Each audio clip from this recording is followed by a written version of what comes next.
Vamos lá! A partir de agora, vocês acompanham comigo o fechamento do mercado. Já estou até com o meu telão aqui do Profit Pro Analógico. Daqui a pouco eu vou atualizar aqui para vocês. Mas é isso, junto com o Rafael Lara, a gente vai trazer aqui as últimas notícias do dia, os principais movimentos aí das bolsas aqui do Brasil, também do mundo. E hoje a gente vai bater um papo aqui com Caio Castro, que é diretor de tecnologia e compliance da Dow Capital, e também com Igor Romero, que é sócio fundador da plataforma de investimentos Found. Mas antes, eu quero dar boa tarde junto com o Rafa e para todos vocês aqui no chat. Vocês estão aqui, né, falando, olha só, o Denis dizendo que eu tô chique, Débora, tô chique, obrigada. Coisa boa, obrigada não? Mesmo. Colocaram no ar do nada, bebeu uma água. Tava tirando meleca? Não, eu tava pegando a minha garrafinha aqui da BMC News, ó, pra quem não viu, inclusive. Aqui, ó. Nós temos aqui uma garrafinha, um beijo pro melhor RH do Brasil, que deu aí, ó, que é a garrafinha da BMC News. Importante, hidratação. Muito bom. Pra quem não sabe, né, eu sofro de voz muito seca, né, então fico bebendo água que nem um maluco aqui na canequinha. Não comporta tanta água, então venho aqui na garrafa. Cryptoboy tem muita lenha ainda, é só um menino. Vamos firme, hein? 2022 vai ser gigante pro Crypto News, hein? Vamos nessa, ô Fernando Luiz. Vamos que vamos. Aguarde que 2022 promete, hein? Ó.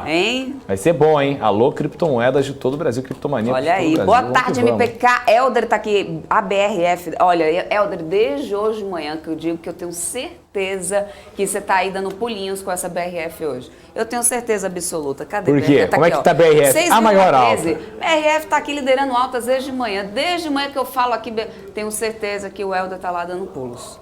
Certeza absoluta, desde manhã. Flávio Muniz. Débora Top, linda voz, obrigada mesmo. Fernando Luiz dizendo que é garrafinha também. Então, aqui é pro time da BMC, hein? Mas somos todos times, hein? Temos que fazer, então, sorteios. Tem sorteios. Vamos fazer sorteio, porque estamos todos juntos nessa. Pra gente ver se a gente bola aqui uns sorteios especiais. Acho que pode ser uma boa, hein? A gente começar a fazer uns kits. Hein?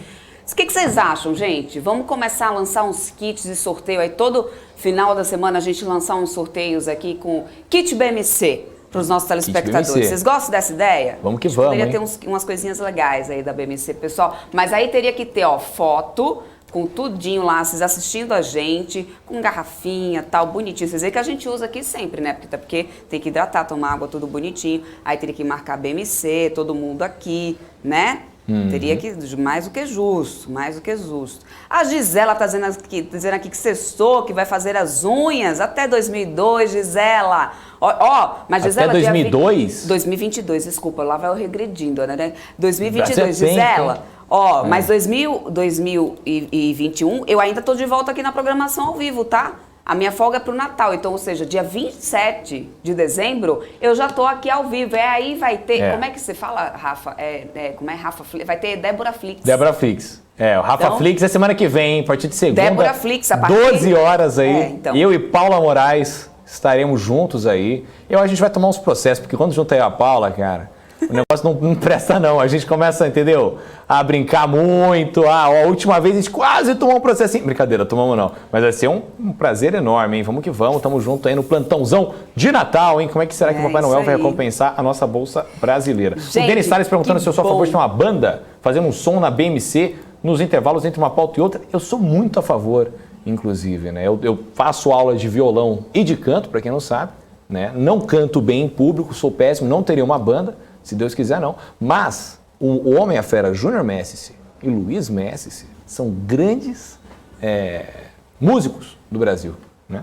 Então, ia ser muito bom. Eu tocaria triangulinho ali do lado ou pandeiro junto com o pessoal. Olha aí, vamos ver o que vai dar. A Gisela tá dizendo que vai viajar dia 27, viaja e volta dia 17. Então tá bom, Gisela, vai lá, um ótimo Natal pra você, aproveita bastante, descansa. É isso aí, a gente tá aqui te aguardando, sabe que a gente tá aqui, você sempre tá aqui com a gente. Muito obrigada pela sua audiência, pela sua companhia de todos os dias. Esperamos você aqui novamente, hein, 2022, hein? Amo você, Gisela, você é maravilhosa, viu? Aqui. Um beijo. Estamos te esperando. Enorme. Pedro Gustavo tá aqui dizendo que minha bidezinha derretendo de novo. Vocês estão no vermelho e na tristeza também, Pedro. Olha, com esses DIs lá, aliás, o DI não é mais nem curva, né? Deixa eu atualizar vocês desse mercado, então. Já que a gente já está falando de mercado, vamos lá, deixa eu ver aqui, nosso telão do Profit Pro. Ibovespa, tá aí, 0,67 de queda. Já abriu em queda hoje, não teve jeito, permaneceu o dia inteiro, 107.600 pontos agora. A gente chegou a bater os 106 mil pontos de mínima, aos 106.517, apesar da gente, né, a gente abriu os 108.324, fomos a 106.517 e a gente está aqui agora na casa dos 107.611. O dólar futuro agora está caindo 0,12, apesar de ter passado a manhã inteira em alta, a gente virou para queda, cotado agora a 5,69, está segurando um pouquinho abaixo aqui dos 5,70. Deixa eu ampliar aqui o nosso mapa de calor. Bradespar também está ali, olha só, daqui a pouco eu já chego lá. Vou começar pelas altas. BRF aí para felicidade do Helder, subindo 6,13. Aí a gente tem BRMOL subindo 5,4, Natura. Tem alguns papéis aqui, né, varejo virou, hein? Varejo estava em queda essa manhã. A Natura está subindo, a Magazine Luiza está subindo, o Lame 4 também está aqui, ó, subindo 1, Magazine Luiza está subindo 2%, o Lame 4 está subindo 1,5% agora, Grupo Soma está subindo 2%, Lojas Renner também 1,44%. Tem alguns papéis aqui do setor de construção, ó, Cirela subindo 1,29% e alguns papéis do setor de tecnologia, por exemplo, Local Web, subindo 1,33%, que eram papéis, por exemplo, que estavam caindo, gente, hoje de manhã. Mas estão aqui. O setor de frigoríficos, né, vem liderando altas desde amanhã, Mafrig aqui, ó, 3,71%. A gente também tinha BIF 3 estava subindo também, não estou conseguindo vê-la agora por aqui. Mas desde mais cedo que ela vinha, está aqui, ó, 0,81% de alta para BIF 3.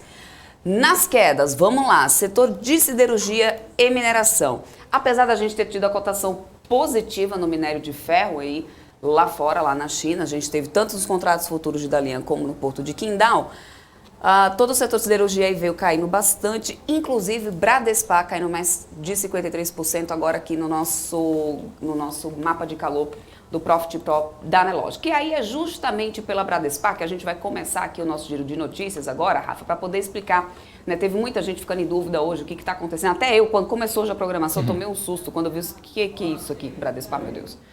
Né? Então, hoje a companhia, né, terminou hoje o prazo da companhia aí para poder, no final das contas, foi o limite para que algumas pessoas pudessem aí realmente se manifestar contra essa decisão da companhia, né, de distribuição aí das ações, redistribuição das ações da Vale. Rafa, explica melhor para a gente o que é exatamente isso que está acontecendo para a Bradespar.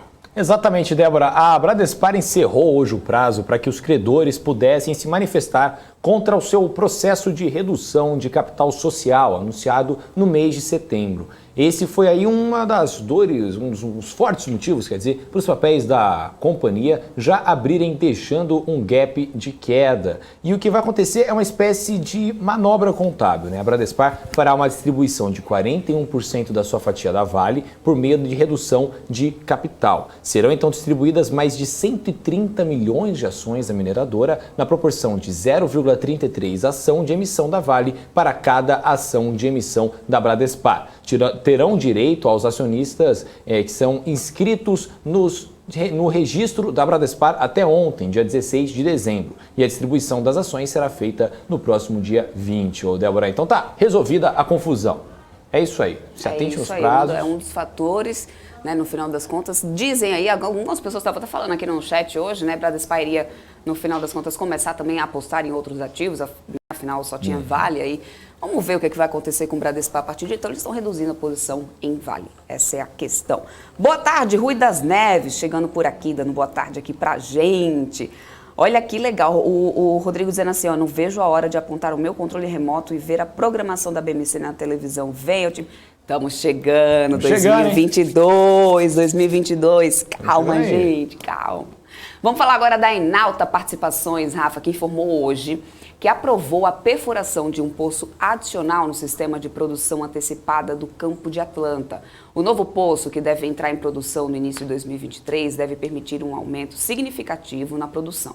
Além de adicionar também sobre o sistema um bombeio dos poços, de acordo com o que foi informado pela empresa. O valor estimado do poço é de 75 bilhões de dólares, sendo 60 bilhões de dólares para a perfuração e completação e o restante para interligação. A perfuração deve começar já no quarto trimestre de 2022. Vamos agora para as notícias internacionais, gente. Sabe por quê? Depois da Fitch quem rebaixou a nota de crédito da incorporadora Evergrande foi a S&P. Ela declarou que a empresa chinesa entrou em default também. E aí a nossa correspondente dos Estados Unidos, a Giovanna Locatelli, é quem tem mais informações para a gente, e sobre isso a gente vai falar agora, vai ouvir agora a Giovanna, vai explicar para a gente sobre isso. Fala, Giovanna. A agência rebaixou a nota de crédito da incorporadora e de sua subsidiária Tianji de CC para SD. Na semana passada, a Fitch Ratings já havia testado a inadimplência da Evergrande, que enfrenta uma crise de liquidez que inclusive ameaça a solidez do mercado imobiliário na China. Segundo a S&P, o grupo não forneceu informações sobre as obrigações financeiras. Em um comunicado, a S&P explicou que a Evergrande não pagou cupons de 14 milhões de dólares em papéis até o prazo de 31 de outubro, mesmo depois do período de carência. A Tianji deixou de pagar 83 milhões em títulos que venceram no dia 6 de novembro. Agora a gente acompanha a repercussão de mais essa notícia sobre a Evergrande. Giovanna Locatelli, dos Estados Unidos, para a BMC News. Bom, gente, parece que o leilão da Eletrobras ganhou uma nova data agora, né, Rafa, para acontecer. É em 2022 ainda, no final das contas, Rafa? Débora, mais precisamente no segundo trimestre de 2022, foi o que afirmou há pouco o ministro de Minas e Energia, Bento Albuquerque, durante uma coletiva do segundo leilão dos excedentes da seção onerosa dos campos de Atapu e Sépia, minimizando o caso da avaliação da capitalização da empresa pelo Tribunal de Contas da União, o TCU. Só lembrando que essa matéria do leilão da Eletrobras deveria ter sido julgada esta semana pelo TCU, mas foi pedido vistas do processo. Porém, para não atrasar o andamento da desestatização, o TCU permitiu que o governo prosseguisse com os preparativos da venda enquanto avalia o assunto. Só que especialistas do setor temem que não haja tempo hábil para a venda da maior empresa de energia do país. Para o ministro, a decisão do TCU faz parte do processo e ele acredita que será possível sim cumprir o cronograma pré-estabelecido. Eu estava bonitinho na dicção, você viu, Débora? Eu estava bem, só tem um desestatização, né? Aí no finalzinho acabou que não deu, mas tudo bem, né, Débora? Acontece. Rafa, olha, nesse mesmo evento onde estava o ministro de Minas e Energia, também esteve o ministro da Economia, Paulo Guedes. E ao comemorar esse resultado do segundo leilão, né, de áreas excedentes aí da seção onerosa, que ofereceu, né, os campos de Atapu e Sépia, lá no pré-sal da Bacia de Santos, Guedes classificou as dificuldades, né, com a inflação elevada, o aumento dos juros para arrefecer os reajustes de preço e também a consequente desaceleração do crescimento econômico como passageiros. Ao mesmo tempo, o ministro destacou a perspectiva de aumento dos investimentos nos próximos anos e voltou a afirmar que temos muito crescimento pela frente. Ele reforçou, então, o tom otimista que ele tem tido sempre. Para o ministro, o petróleo, o gás natural e a mineração são as nossas garantias de investimentos futuros, as garantias de crescimento da gente. Mudando agora, então, um pouco de assunto, vamos falar de política, Rafa. A Câmara derrubou vetos que facilita repasse das emendas de relator e agora só falta o Senado confirmar isso, né, Rafa? Pois é, Débora, o Senado ainda precisa confirmar a decisão da Câmara de derrubar os 2 itens do veto de Bolsonaro à Lei de Diretrizes Orçamentárias de 2022 que afetam as emendas de relator. Com a derrubada de um dos vetos, o governo terá que seguir a lista de beneficiários e a ordem de prioridade de pagamento indicadas pelo relator geral do orçamento na hora de liberar os recursos. Com isso, o relator poderá articular quem receberá primeiro as verbas, conforme acordos costurados nos bastidores. O outro veto derrubado garante recursos no orçamento para as emendas, mesmo sem um projeto de engenharia ou licença ambiental prévia. E aí, os repasses destinados a municípios pequenos serão ainda mais facilitados. O Congresso deve garantir, assim, o envio de emendas para municípios de até 50 mil habitantes inadimplentes, ou seja, que não pagaram suas dívidas com a União. Só foi mantido o veto a uma proposta que obrigaria o Executivo a empenhar recursos de emendas de relator dos 6 primeiros meses do próximo ano. De qualquer forma, as emendas continuarão existindo, sem critérios claros de distribuição entre bancadas e regiões do país. O valor dos repasses carimbados como RP9 só será conhecido na votação final do orçamento, adiada para segunda-feira. Débora, será que vai dar tempo de fazer essa votação antes do recesso aí do fim do ano, hein? Vamos ver, hein, Rafa? Não sei não, porque semana que vem já vem um recesso, né? Não sei não, hein? Bom, vamos ver, vamos esperar, né? Tudo para tudo lá tem um jeitinho. Rafa, hora de tarde, a Câmara também acabou sobre essa questão de vetar tudo, derrubar veto. Eles estão derrubando tudo. Derrubaram também o veto do Bolsonaro ao fundão eleitoral de cerca de 6 bilhões de reais. Ainda falta, claro, o Senado analisar isso. Esse fundão ainda vai dar o que falar. Bom, falando agora lá do Rio de Janeiro, o prefeito do Rio, Eduardo Paes, disse hoje que está disposto, se necessário, a construir até um novo Museu do Amanhã, de sede para poder atrair aquela bolsa verde de ativos lá no Rio de Janeiro, né, que seria focado aí nas negociações de crédito de carbono. Paes falou sobre isso durante uma participação em um evento no próprio Museu do Amanhã, lá no Rio. O prefeito citou um estudo do economista José Márcio Camargo, que mostra que os ativos ambientais são também ativos econômicos para o Estado. E, segundo ele, as pessoas decidem morar ou investir na cidade pelos ativos ambientais. Inclusive, Paes disse que não entendia porque o pessoal aqui da Faria Lima não tinha voltado ainda lá para o Rio de Janeiro, já que lá dá para poder você operar o mercado, mas também dá para subir, né, na Vista Chinesa, ir para Ipanema. Mas o prefeito do Rio não deu detalhes sobre o trabalho que vem sendo realizado para poder atrair essa Bolsa Verde para o Rio. Ele só afirmou que existe a disposição de criar todos os incentivos necessários para, né, e também as isenções para isso, para poder consolidar o Rio como a capital dos investimentos verdes. Vamos aguardar. Rafa, inclusive, eu cheguei a bater um papo uma vez com o secretário lá do Rio de Janeiro. A gente chegou lá. Exatamente, você estava comigo até. O Chicão Bulhões. Exatamente isso. A gente falou com ele sobre esse projeto que está em andamento lá. Ainda falta, e pelo que a gente entendeu naquela época, tinha sido apresentado o projeto, mas eu acho que eles estão bem focados, e pelo prefeito, pelo menos, aí da cidade, está bem focado realmente em fazer isso andar. Vamos ver os próximos passos disso, né? Vamos ver. Vamos dar uma olhada, né? Vamos ver. Muita gente mandando mensagem aqui pra gente no chat, Débora. Um abraço aí. O José Humberto Silva Alves Humberto mandou: boa tarde a todos, Juazeiro do Norte, Ceará. Tamo junto, um beijo pro meu Ceará maravilhoso. Tenho saudade do Ceará, inclusive. Assim que eu tiver um pouquinho de férias, eu vou dar uma passada lá no Ceará, hein? E aí quero beber uma cerveja com você, hein, José Humberto. Tamo junto, vamos que vamos.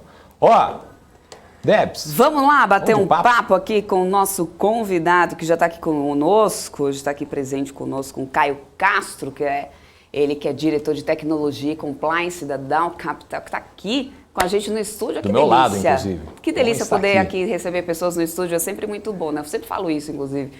Que bom, a gente passou tanto tempo só recebendo pessoas aqui no modo... A gente ainda recebe, claro, né, nesse modo virtual, até porque...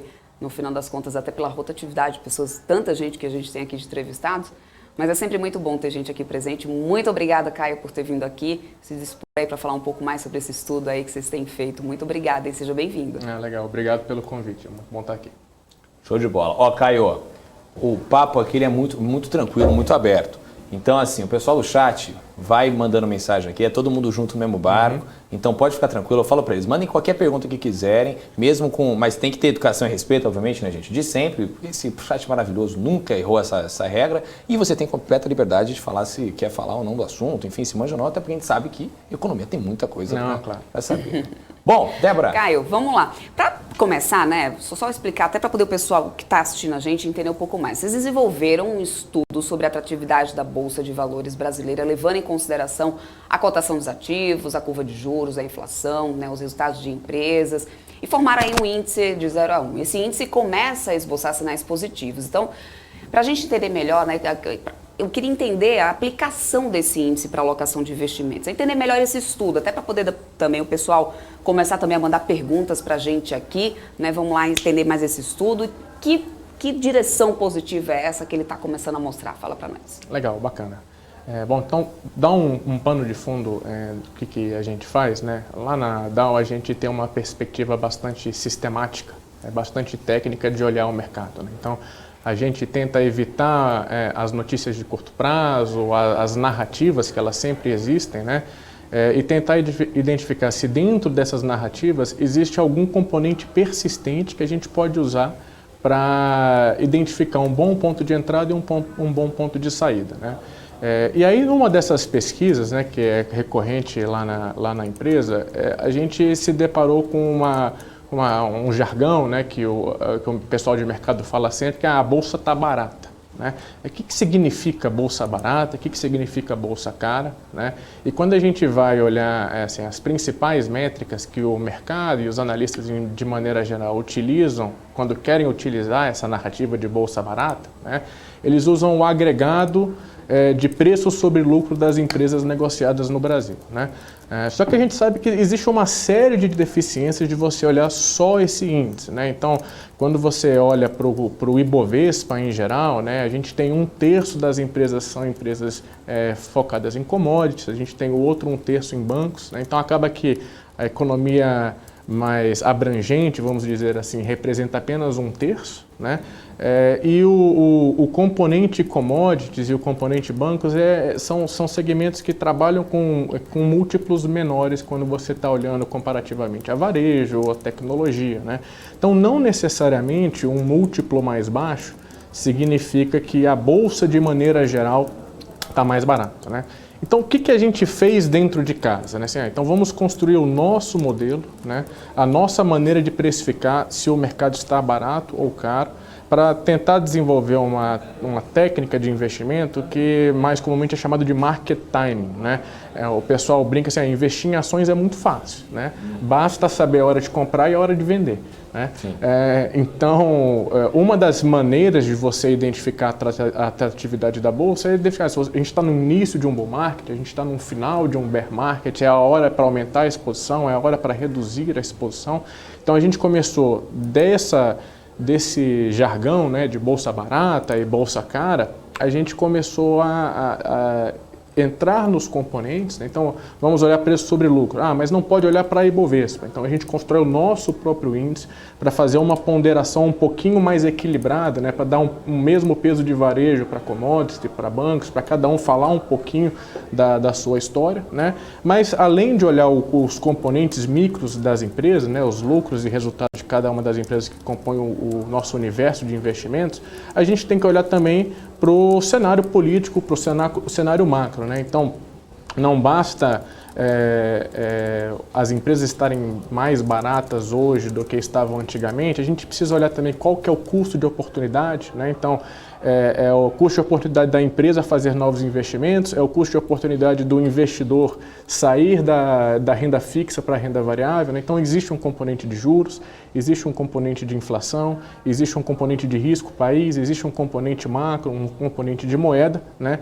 E todas essas informações, elas têm que ser levadas em consideração na hora quando você analisa o preço sobre lucro das empresas em geral. Né?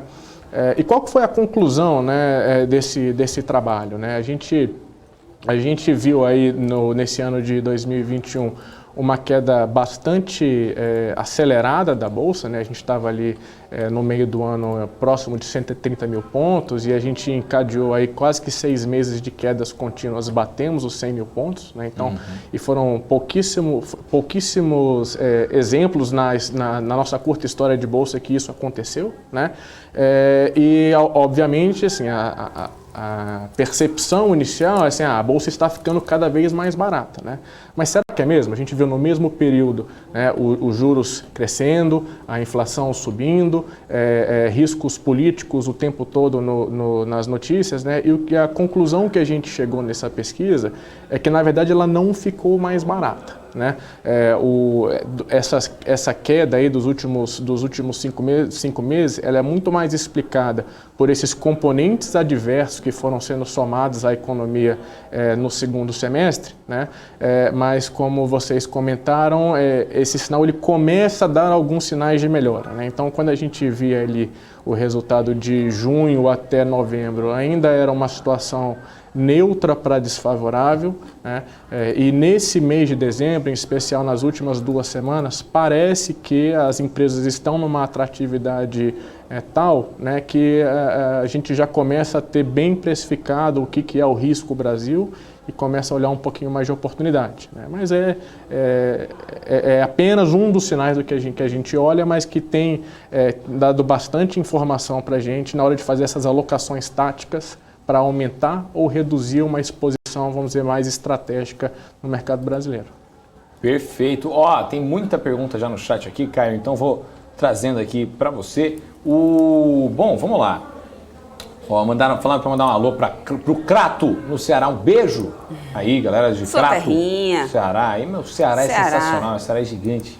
O Fernando Luiz aqui mandando: Caio, qual o maior desafio do mercado de tecnologia, na sua opinião, hoje aqui no Brasil, né? O pessoal é muito de olho, né? Que você é diretor de tecnologia, enfim, companhias da Dow Capital. Como é que você tem visto esse setor aqui de tecnologia no Brasil ultimamente? E também ele me mandou já uma outra pergunta muito bacana, que ele falou: Caio, eu também sou de tecnologia. Então, o que te fez unir a tecnologia e o mercado financeiro? Né? O que te motivou aí para essa área? Aí a galera já mandando essas perguntas aqui. Legal, bacana. Então vamos dividir a resposta em duas, né? Assim, são os principais desafios para você fazer análise de empresas de tecnologia, né? Antes de eu ser diretor de tecnologia e compliance na Dow, eu fazia a análise de empresas focadas exclusivamente em tecnologia, né? E o maior desafio é você separar, de novo, né, o que é a narrativa e o que é a realidade da empresa. Então é muito comum, principalmente para as pessoas que não conhecem o mercado, elas ficarem deslumbradas com as palavras mágicas, né? É o machine learning, é o big data, é a inteligência artificial. E quando você não tem um conhecimento técnico do que as empresas estão efetivamente aplicando em tecnologia nos seus produtos, né, você acaba acreditando que de fato existe uma inteligência artificial, quando na verdade é simplesmente um banco de dados, né? Ou então que existe um big data, mas qual que é o direito de uso que a empresa tem sobre as informações dos seus clientes? Então existe uma série de pegadinhas, né? Que se você tem um conhecimento técnico, né, de quais são as tecnologias que a empresa está utilizando, te ajuda muito a separar uma empresa que efetivamente tem um potencial de escala e de disrupção relevante, que é o principal motivo pelo qual essas empresas têm um upside legal, né? Mas a maior parte delas, infelizmente, ainda utiliza bases legadas, tecnologias que não escalam bem, e você saber separar bem esse parque tecnológico da empresa A e da empresa B é uma das principais maneiras de você diferenciar uma boa aposta de uma aposta ruim no mercado, né? Aí indo para a segunda parte da pergunta, assim, como é que você... Assim, por que juntar tecnologia e mercado de ações, né? Isso não é uma coisa nova no mundo, né? Mas infelizmente ainda é muito novo no Brasil, né? E é um dos motivos pelo qual a gente montou a Dow, né? Então, quando você olha para uma empresa de gestão de investimentos no Brasil, né, o que você imagina normalmente? Você imagina um grupo de analistas, né, que está fazendo a cobertura de determinados setores. Então, cada analista tem sua especialidade. Tem um analista que olha commodity, o outro olha varejo, o outro olha tecnologia e tudo mais, né? Qual que é o problema dessa estrutura, né? É uma estrutura que ela não escala, né? Então, você tem hoje no mercado brasileiro mais ou menos umas 200 empresas que você consegue olhar e investir, né, que são líquidas suficientes para investir, né? E uma empresa, vamos chamar de gestão tradicional, né, que é a tradicional bottom-up, consegue cobrir bem umas 50, 80. Né? Então, está cobrindo quase metade do mercado, né? Mas se o mercado for para 500 empresas, ele continua cobrindo as mesmas 50. Né? Se o mercado for para 1.000, 2.000, 4.000, ele cada vez cobre menos e enxerga menos oportunidade, né? Essa história toda ela já aconteceu nos Estados Unidos, ela já aconteceu na Europa, já aconteceu nas principais praças do mundo, né? Que é você utilizar um parque de tecnologia, né, de coleta de dados, de análises sistemáticas de investimento, para você sempre olhar a quantidade de oportunidades que existe no mercado, né? Então, existem 200 empresas, a gente olha as 200 empresas de forma sistemática e chega numa conclusão. O mercado dobra de tamanho para 400, 500 empresas, a gente olha 500 empresas, né? O mercado vai para 2.000 empresas, a gente olha as 2.000 empresas. Então, em vez de... A nossa estratégia, em vez de você ser o super especialista de 20 empresas num grande universo, né, a gente prefere saber mais do que todo mundo um pouco em todas as empresas. E é assim que a gente tem o nosso edge com relação ao mercado. E para fazer isso, você só faz com tecnologia, com grande escala, com insumos e bancos de dados de qualidade que a gente tem que construir dentro de casa. Justíssimo. Tem uma pergunta aqui também do Avin, é isso? Acho que é isso o nome dele aqui. Ele diz assim, olha... não, desculpa. do Fernando Luiz. Ele fala, Caio, eu também sou da tecnologia, então o que te fez Não, mas isso já foi, Debs. o que fez unir a tecnologia com ele? Isso, unir os dois. Então tá, então Fernando, a segunda, a base de tecnologia. Então eu vou seguir com as perguntas que eu tinha feito aqui. Tem mais perguntas aqui? Você vai seguir na ordem aí do chat para poder não me perder, então? Não, fica tranquilo. Mas eu tenho pergunta aqui. Então, deixa eu só perguntar para ele seguindo o que eu tinha feito aqui, porque eu queria falar, até para poder trazer mais entendimento para o pessoal que está acompanhando a gente, até porque tem muitas pessoas perguntando mais sobre algoritmos e tudo mais, o que ele usa. Qual que é a base? Quais são os indicadores utilizados para poder vocês conseguirem fomentar esse índice? Como que eles são utilizados hoje pela empresa de vocês? Legal.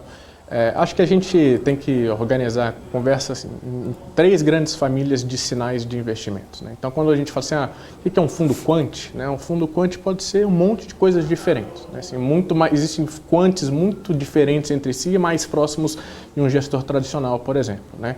Então, lá na Dow a gente separa esse assunto em 3 grandes famílias, né? Tem a família do High Frequency Trader, né? Que são as estratégias que querem ganhar centavos em milésimos de segundos e fazer isso 1 milhão de vezes por dia, né? Você tem também, esses são as estratégias de arbitragem, né?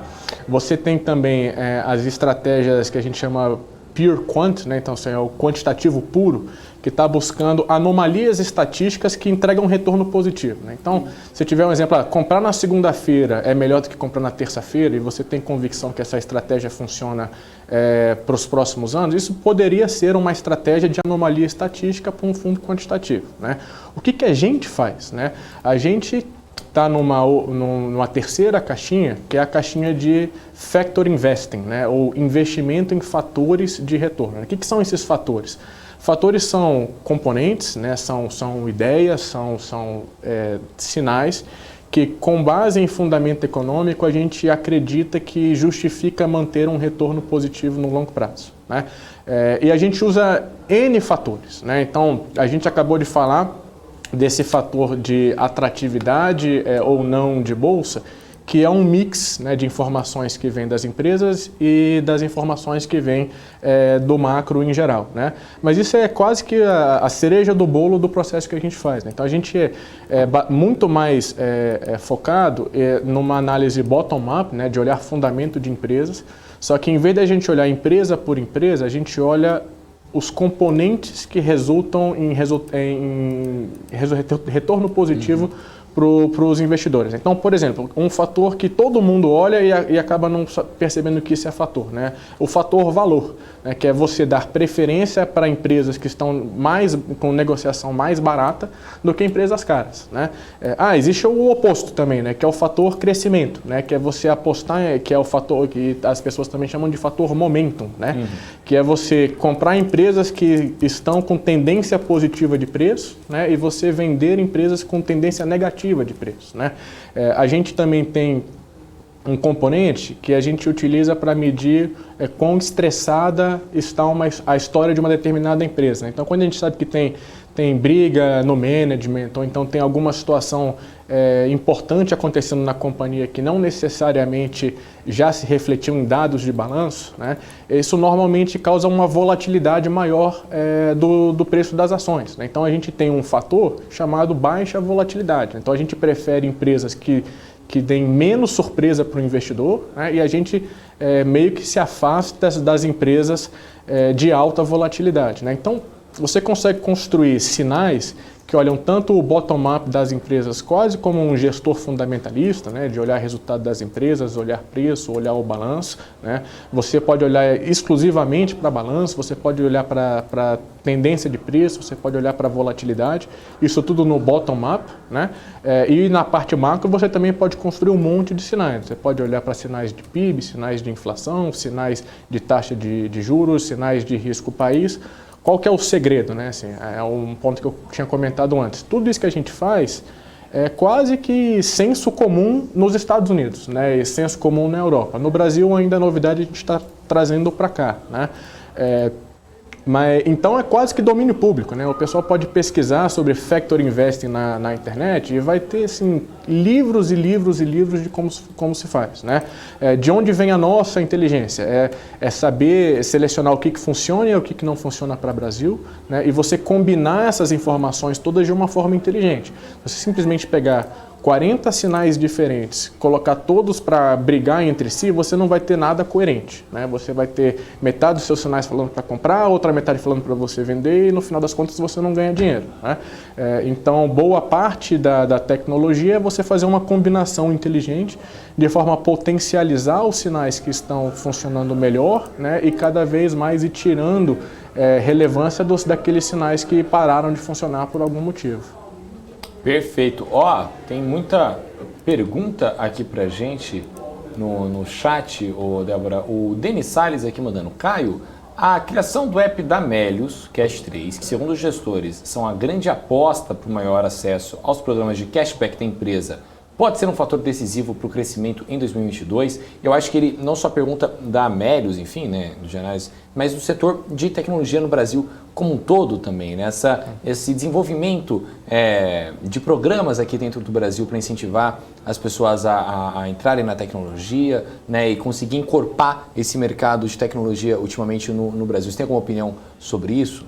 A gente dificilmente olha para narrativas individuais das empresas, né? Que, como eu comentei, ou você é um especialista em 20 empresas, né? Ou você é um generalista em 200, 400. Sim. A gente prefere ser um generalista em 400, né? Mas para não deixar a resposta mal respondida, não, né? Fica tranquilo. O que eu posso comentar é que a oportunidade de desenvolvimento em tecnologia no Brasil ela ainda é muito grande, né? E por que isso? Aí posso inclusive trazer o comparativo de novo no meu mercado, né? Então, a gente está trazendo para o Brasil uma tecnologia que para o Brasil ela é inovadora, né? Eu consigo contar em uma mão as empresas que estão fazendo o que a gente faz hoje, né? E nos mercados desenvolvidos não, no mercado desenvolvido isso já é 50% da indústria, né? E isso não se aplica exclusivamente ao meu mercado, né? Isso se aplica à tecnologia em geral, né? Então essas estruturas de aplicativos, de cashback, tudo bem que na parte de fintechs o Brasil é bem mais avançado, né? Mas é um mercado muito carente de boas soluções, né? Tanto que quando você tem uma boa solução que consegue atender o Brasil com seu tamanho continental, né? Naturalmente essas empresas têm uma oportunidade de crescimento enorme. Sim, com toda certeza. Débora, vamos dar uma pausa no nosso papo que tá show de bola aqui com o grande Caio, porque tem o ministro da Economia, Paulo Guedes, falando agora, não é? Exatamente isso. Ele que está dando uma coletiva de imprensa agora, nesse momento, o ministro Paulo Guedes, ele já está falando, inclusive, lá na esplanada dos ministérios, a gente já tem imagens, eu acredito aí que a gente já pode acompanhar a fala do ministro da Economia, Paulo Guedes. Ele já começou falando, inclusive, sobre esses 2 últimos anos da pandemia, que foram os mais difíceis, mas que o Brasil continua em pé mesmo assim. Vamos ver se a gente consegue ouvir um pouco da fala do ministro agora, se a gente já tem um áudio aqui. Vou pedir para o pessoal da produção já soltar aqui. 19,5% do PIB vão a 26,5% do PIB e voltam a 19,5% do PIB. O déficit está em 1%, vai a 10,5% do PIB e volta a 1% do PIB. Então, nós honramos o nosso duplo compromisso. Não vai faltar dinheiro para a saúde, mas essa é uma geração que vai pagar pela sua guerra. Ela não vai empurrar os custos para as futuras gerações. Nós não vamos fugir do enfrentamento dessa guerra. Nós vamos manter o nosso compromisso de estabilidade fiscal, consolidação fiscal, assumido com as futuras gerações. Porque uma nação é mais do que um compromisso entre os contemporâneos. É, acima de tudo, um compromisso com as futuras gerações. Nós honramos, em 2021, o nosso compromisso com as futuras gerações. Essa guerra mundial ao vírus, essa guerra à pandemia, foi enfrentada. Não faltaram os recursos para a vacina, para a saúde, para estados e municípios.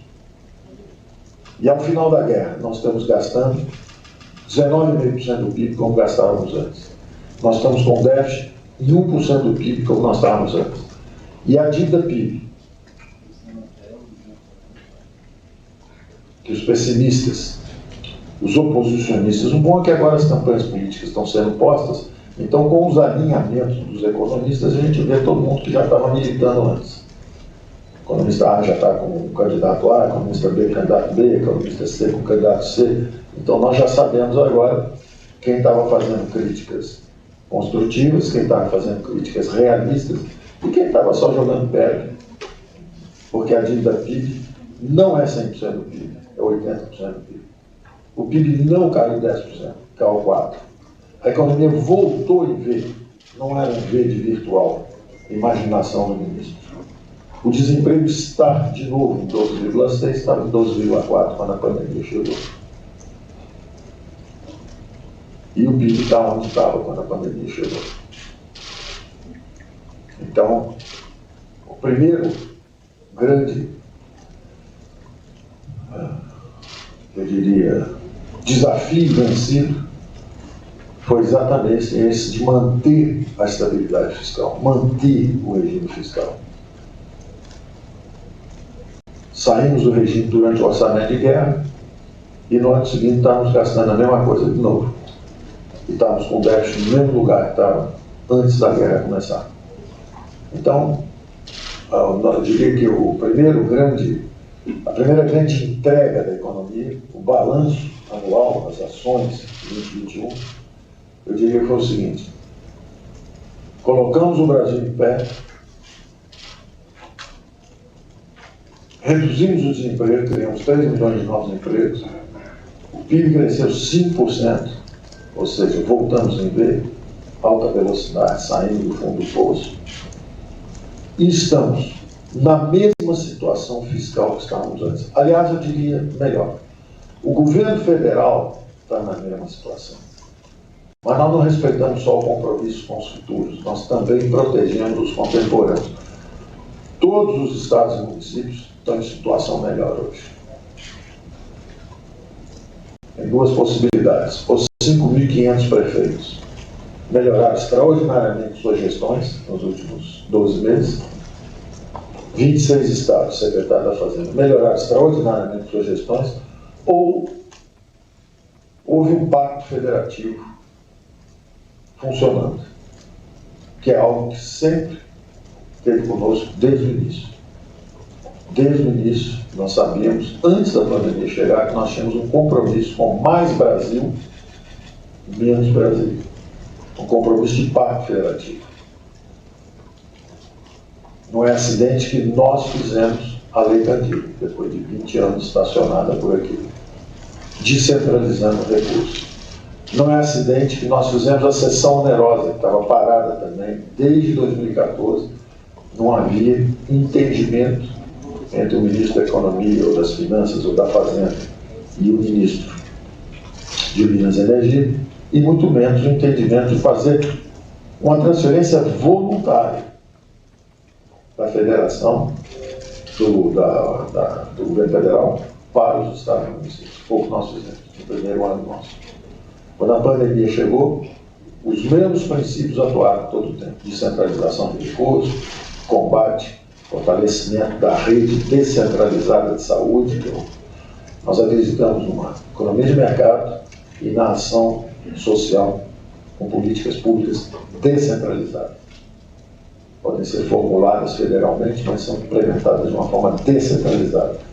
Então foi natural para nós a descentralização de recursos. E isso está por trás da situação financeira de estados e municípios. Se é verdade que o governo federal passou de um endividamento de 76,5%, 76% para 80% do PIB, não os 100% foram previstos por colunistas militantes e economistas militantes. 80%. Então, é verdade, nós nos endividamos um pouco mais, mas estados e municípios melhoraram extraordinariamente suas posições. 11 estados que estavam no vermelho passaram para o azul. E todos os municípios se beneficiaram, não só da transferência de recursos, porque nós mantivemos o Fundo de Participação dos Estados e Municípios, apesar da nossa receita cair. Nós não deixamos os estados serem atingidos, e municípios serem atingidos pelo colapso das receitas. Então, nós não só protegemos os estados e municípios, como tomamos ações pensando nas gerações futuras, pensando nesse compromisso de manter o equilíbrio fiscal. Exigimos que os gastos de saúde não se transformassem numa farra eleitoral com aumentos de salários. Você não pode, em meio a uma guerra, em meio a uma pandemia, se beneficiar de aumentos de recursos que foram para o combate às disfunções de uma sociedade vitimada por uma pandemia, se aproveitar para fazer política. Num ano eleitoral, que é 2020, sair dando salário, aumento de salário para todo mundo para ganhar a eleição. Esse compromisso não foi fácil de conseguir.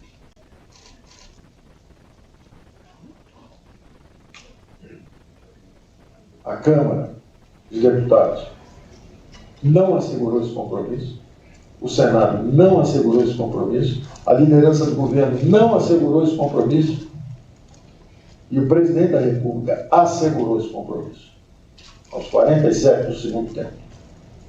E nós conseguimos, num acordo com os 26 governadores, o presidente da Câmara, o presidente do Senado, finalmente que recuassem nos pareceres que tinham dado antes. Todos recuaram e nós então conseguimos esse pacto entre gerações. O governo federal atende a todos os estados e municípios, mas eles se comprometem a concentrar esses recursos no combate à pandemia e não a fazer política eleitoral, eleitoreira, subindo em cadáveres para fazer política e transformando recursos de saúde em aumento de salários. Esse foi o compromisso assumido. Vence dia 31 de dezembro agora. Agora nós vamos saber se o compromisso é renovado ou se tem gente que queria vacina, mas não quer pagar pela vacina. Já levou a vacina e quer o recurso de volta. Quer a minha reposição agora. Eu já estou vacinado, vamos jogar o custo para as futuras gerações. Esse é o desafio que está à nossa frente agora. Então, nosso primeiro grande conquista nesse balanço de ações em 2021 foi exatamente manter o equilíbrio fiscal, melhorando a situação de estados e municípios da República Federativa, porque não apenas transferimos recursos, mas também conseguimos a interrupção dos aumentos de salários em meio a uma pandemia. Foi a grande contribuição do nosso funcionalismo, com estabilidade de emprego, em home office, com bons salários, deram a sua contribuição ao combate à pandemia. Então, eu quero deixar bem claro isso, porque existe muita conversa a respeito do populismo fiscal, do desequilíbrio fiscal, da irresponsabilidade fiscal. Fake news.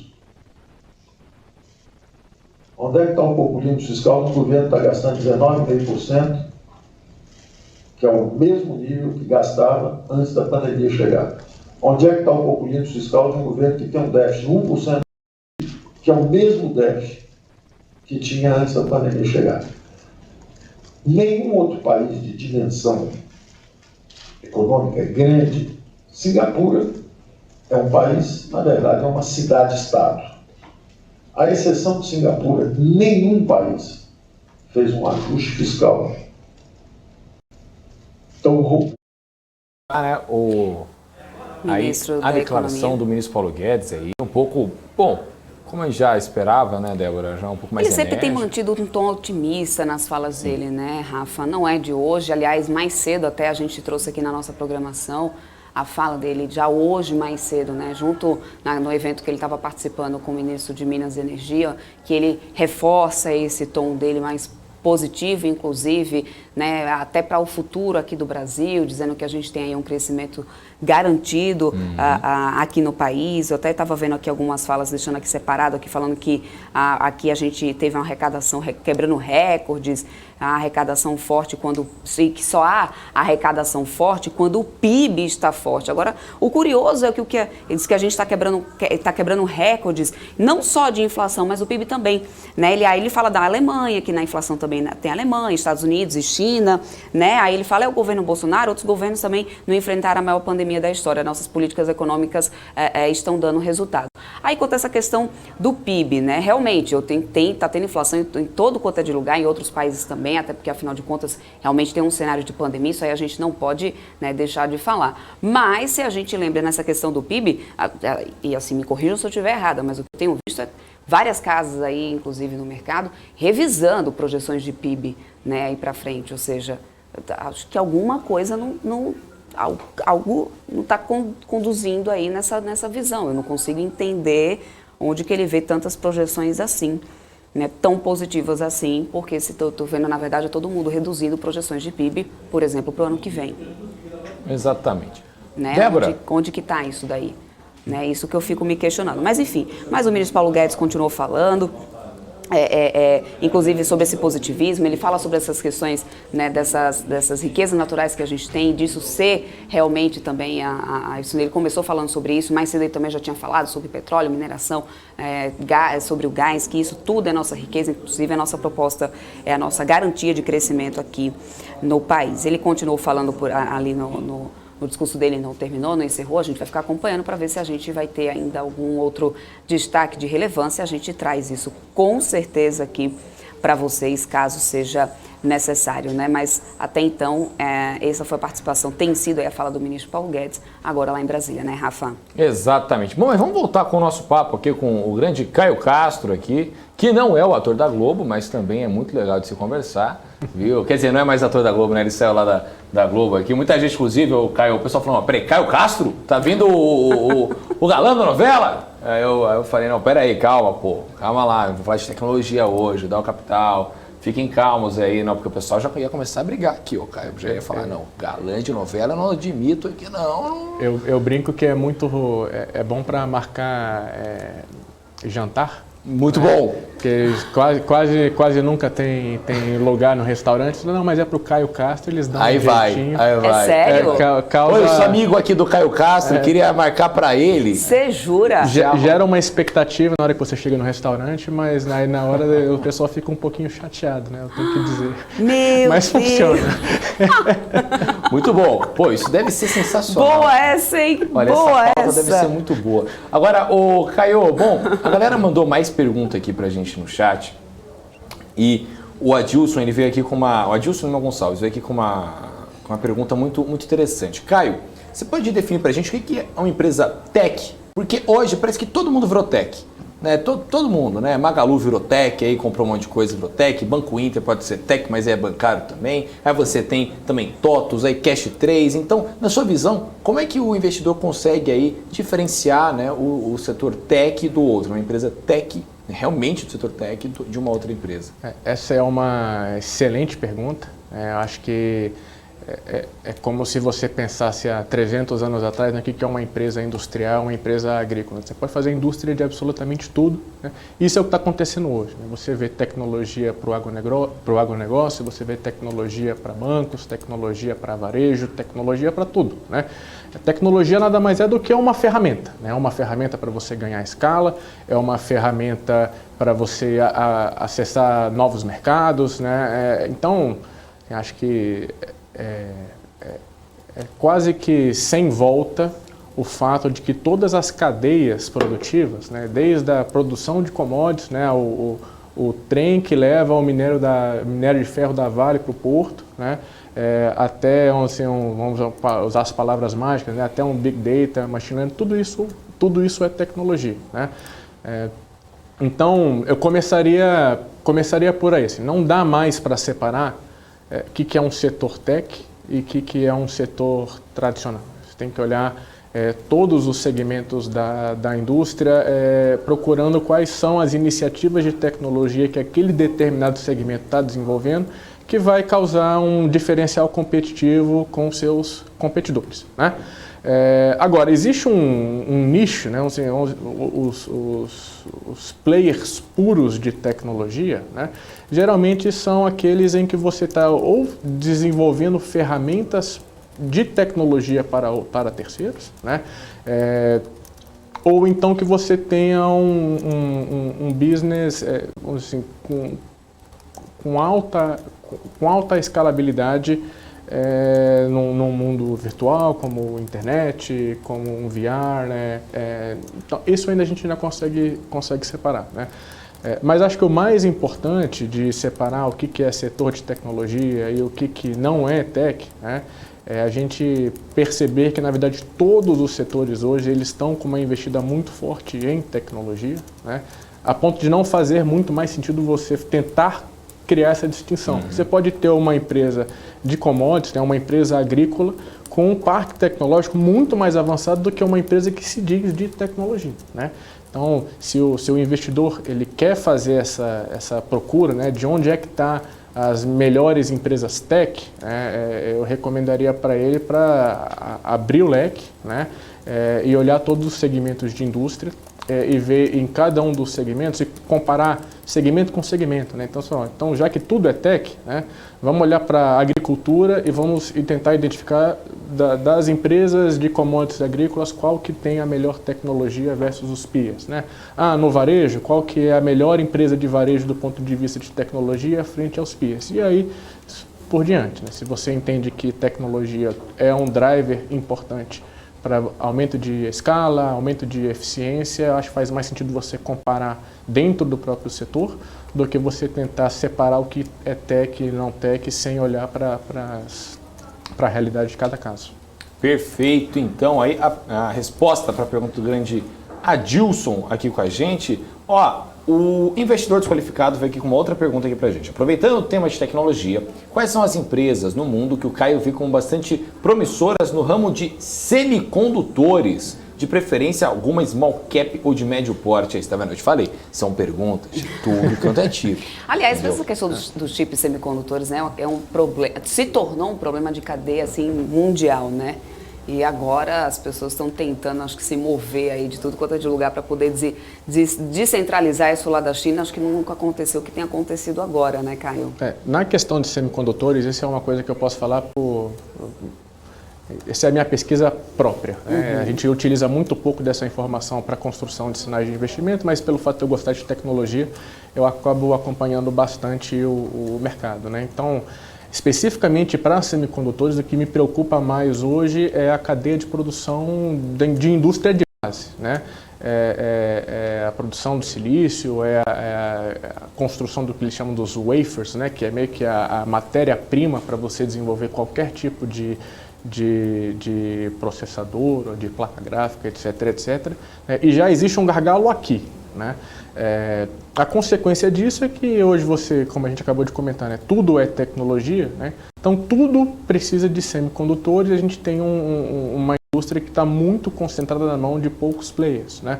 Não por uma questão de monopólios naturais ou questão de regulamentação, mas é porque a gente teve aí na região dos tigres asiáticos uma evolução muito forte e uma competitividade muito boa na construção desses produtos, né? Eles acabaram tomando a fatia quase que global, quase que inteira desse mercado. No mundo globalizado, tudo bem, né?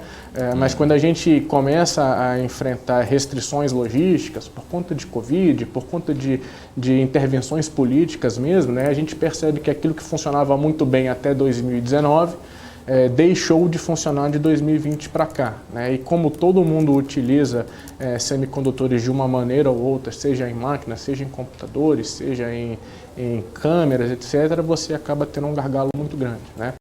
Não tem solução ainda, né?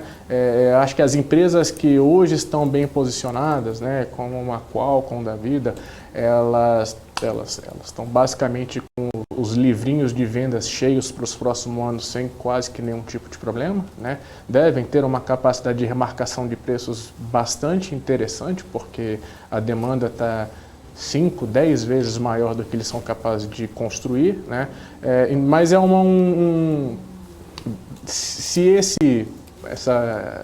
se a realidade de 2020 e 2021 continuar, né, que são os problemas logísticos, são os problemas de suprimento de cadeia persistirem, eu acho que a tendência é a gente ver novos players menores, né, tentando fazer a mesma coisa que essas grandes fazem para atender mercados específicos, né? Então, talvez a gente tenha uma solução para atender o mercado americano, para atender automóveis, etc., que são empresas pequenas que a gente ainda não conhece, né? Mas certamente, como o problema é gigantesco e está afetando todas as indústrias, é sim um mercado que vale a pena acompanhar para capturar algumas oportunidades. Perfeito, então. Ó, Débora, vamos finalizando o nosso papo sim. aqui com grande... Senão a gente ia deixar aqui o Caio aqui com a gente o resto do dia, porque tem muito mais perguntas aqui no chat, mas também a gente tem o restante da programação para a gente continuar aqui. Caio, eu já quero inclusive deixar convite para outras vezes aqui. Esse é um tema que eu já vi que desperta muita curiosidade de todo o pessoal que está aqui no chat. Aliás, tem muito mais coisa para poder a gente debater aqui sobre isso, né? Inclusive sobre o estudo mesmo que vocês têm feito, têm desenvolvido, né? Aí 2022 está só batendo na porta, então já fica o convite aqui para você voltar aí, tá aqui outras vezes com a gente para falar mais sobre isso, falar mais sobre esse setor de tecnologia também, que eu acho que é muito promissor e tem muita coisa para a gente ficar atento. Obrigada mesmo, viu, Caio? Legal, eu que agradeço o convite. Muito obrigado, então, Caio. Até a próxima. Valeu. Tchau, tchau. Obrigada. Vamos só dar uma atualizada aqui, Rafa, mais uma atualizada aqui nessa bolsa para poder a gente ter uma noção aqui de como que a gente vê com esse mercado. 0,82% de queda ainda nos 107 mil pontos, mas mantendo, na verdade, né, os 107.420 pontos. Ainda com o Bradespar ali, né, nesse ranking aqui, nessas quedas. Depois a gente vem com BID11, BID4 e Dux também aqui em seguida, BID11 e BID4, inclusive, na faixa dos 6% de queda. Frigoríficos liderando, como, né, desde o início da manhã, BRF 6,27%, Marfrig 3,88% de alta. E olhando aqui agora para o dólar, nesse momento o dólar está caindo 0,14%, cotado a 5,69. No setor de siderurgia e mineração, deixa eu só dar uma olhadinha de como que está agora. Tudo no vermelhinho, só CSN Mineração que não está caindo, viu, Rafa? E isso desde manhã, não mudou absolutamente nada. No varejo, olha lá, Magazine Luiza em alta hoje de 2%, está seguindo para o terceiro dia consecutivo de alta, hein? Pois é. Magazine Luiza e Natura que está liderando. Quem diria? Natura que está liderando altas agora, 4,55%, agora Via continua aqui nas quedas, hein? 1,43% de queda para Via. Via que agora acumula queda de 70% no ano. Magazine Luiza no ano está ainda acumulando 73% de queda. Seguimos Exatamente. assim, Rafa, por enquanto. Seguimos assim. Muita gente aqui mandando pra gente, Débora, mensagens de fim de ano. Muito bom, hein? Hoje é o novo... Brincadeira, não vou cantar, senão dá copyright, né? Mas o Anderson Mendes aqui mandando BMC News, passando só para deixar meu like e desejar um excelente final de semana para todos. Parabéns, bancada BMC News. Rafa e Débora dão um show de âncoras e mediadores. Parabéns. Obrigado, Anderson Mendes, meu xará de sobrenome. Tamo junto, hein? A Débora só volta dia 27. 27, exatamente. Então quer dizer que a gente não vai deixar vocês sozinhos em nenhum momento. Não. Estaremos aqui até... a gente vai estar de mãozinha dada no Natal e no Ano Novo também. Então a gente vai passar juntos daí para 2022, então fique tranquilo, entendeu? Eu não gosto de fim de ano, geralmente, Débora. Eu odeio fim de ano, dá uma sensação de fim. Você gosta? Eu gosto. Para mim dá uma sensação de renovação. Eu sempre pensei assim. Até quando eu estava nos plantões que eu passava virada do ano dormindo, porque no outro dia de manhã logo cedo eu tinha que estar cobrindo a São Silvestre. Então aí, às 5 horas da manhã, eu já tinha que estar lá, né? Eu não tinha como fazer nada, tinha que dormir mesmo. Então, bom. Já perdi as contas quantas vezes aconteceu. Então, no final das contas, mesmo assim, a sensação, tipo assim... É porque me lembra da música da Simone, mais entendeu? 365 dias. Me lembra a música da Simone. Vamos trabalhar esse trauma aí, hein? Então é Natal e o que você fez, o ano termina e nasce outra vez. Eu fico, vamos trabalhar esse trauma, hein? Entendeu? Então é complicado. Alô, um beijo para a doutora Sheila, minha psicóloga. Vamos ter trabalho para resolver isso daí. Bom, muita gente aqui mandando também. Aqui, ó, eu acho que o Igor tá ok aqui. Pra gente bater um papo. O sócio fundador da plataforma. Eu achava que ele estava falando sobre a psicologia. Desculpa, me perdoa. Não sei, ele só deu um berrinho aqui rápido, que o homem é rápido ali no Switch, hein? O gatilho mais rápido do Switch aí. Ó, deixa eu só dar um tchau aqui, o Anderson que estava aqui, ó, dando tchau pra gente, ele que sempre dá ótimos feedbacks, Anderson Mendes. Ele desejou um ótimo final de semana aqui, disse que agradece, inclusive, por ter agora uma excelente ferramenta para poder agregar ainda mais valor operacional aí para o entendimento do contexto dele, né, no mercado. Ele que está desejando aqui parabéns para toda a nossa equipe, né, inclusive fazendo sugestões aqui para 2022, está aqui mais do que anotadas as sugestões. Muito obrigada, Anderson, né? Falei aqui no chat, estou falando aqui no ar para você, muito obrigada pelas sugestões, obrigada pelos feedbacks, obrigada pelos elogios, viu? Muito obrigada mesmo, isso é muito importante para nós. Esperamos você aqui sempre, tá? Eu vou entrar aí numa folga já de Natal, mas ó... Dia 27 eu já tô de volta aqui de novo, hein? Ainda em 2021. Aí eu vou estar de folga. E aí é o Rafa que vai estar de folga. Mas ó, Cadê? a gente enche o saco sim. Até porque eu sei que ele vai vir aqui nesse chat, eu sei que ele não vai se aguentar, ele vai vir. Eu tenho problema. E aí no final das contas a gente não vai abandonar vocês, vamos estar aqui. Entramos aí 2022, todo mundo junto e misturado, hein? Pelo amor de Deus, não se esqueçam de mim. O que vamos, em 2022 vai ser legal pra caramba, gente. Vocês não têm... Nossa, eu tô muito empolgado pra 2022. Acho que vai ser o melhor fim de ano, porque eu tô empolgado pelo ano seguinte. Ano passado eu não estava empolgado não, entendeu? Porque pandemia, Você chama o nosso convidado então agora, Rafa? Vamos então bater um papo com o grande Igor Romeiro, que é sócio fundador da plataforma. Antes disso, deixa eu só dar um tchau pro pessoal, porque eu vou entrando agora na minha... sexta-feira, eu quero dar um tchau pro nosso convidado, tá chegando, é o Rafa, que vai bater um papo com ele agora. Já tá vindo folga aqui de Natal, eu vou me despedindo, dando um forte abraço aqui para vocês, né?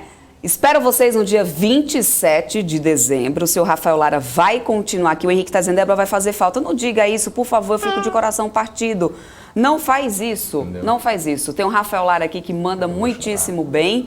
E aí eu me despeço de vocês, mas no final das contas, eu espero por vocês aqui dia 27. Eu tô de olho, se vocês não estiverem aqui comigo no dia 27.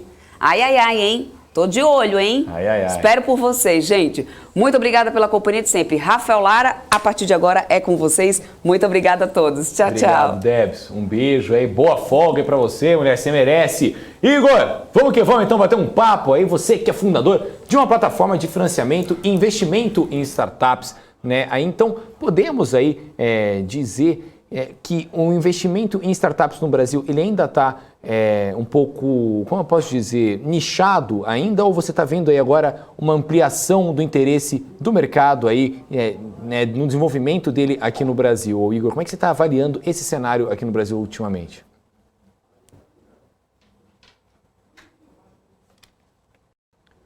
Eu não sei se... Eu não estou te ouvindo, viu, Igor? Só um segundo que eu não estou te ouvindo. Eu não sei se é meu ponto, se ele está mutado. Acho que agora foi. Fala alguma coisinha aí, rapidinho.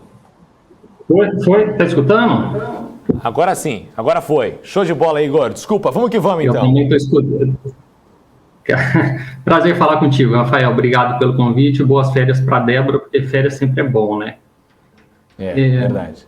Cara, você me perguntou como está esse mercado de startups, né, cara? Aqui nós somos uma plataforma de equity crowdfunding, nós fazemos a conexão entre investidores e startups.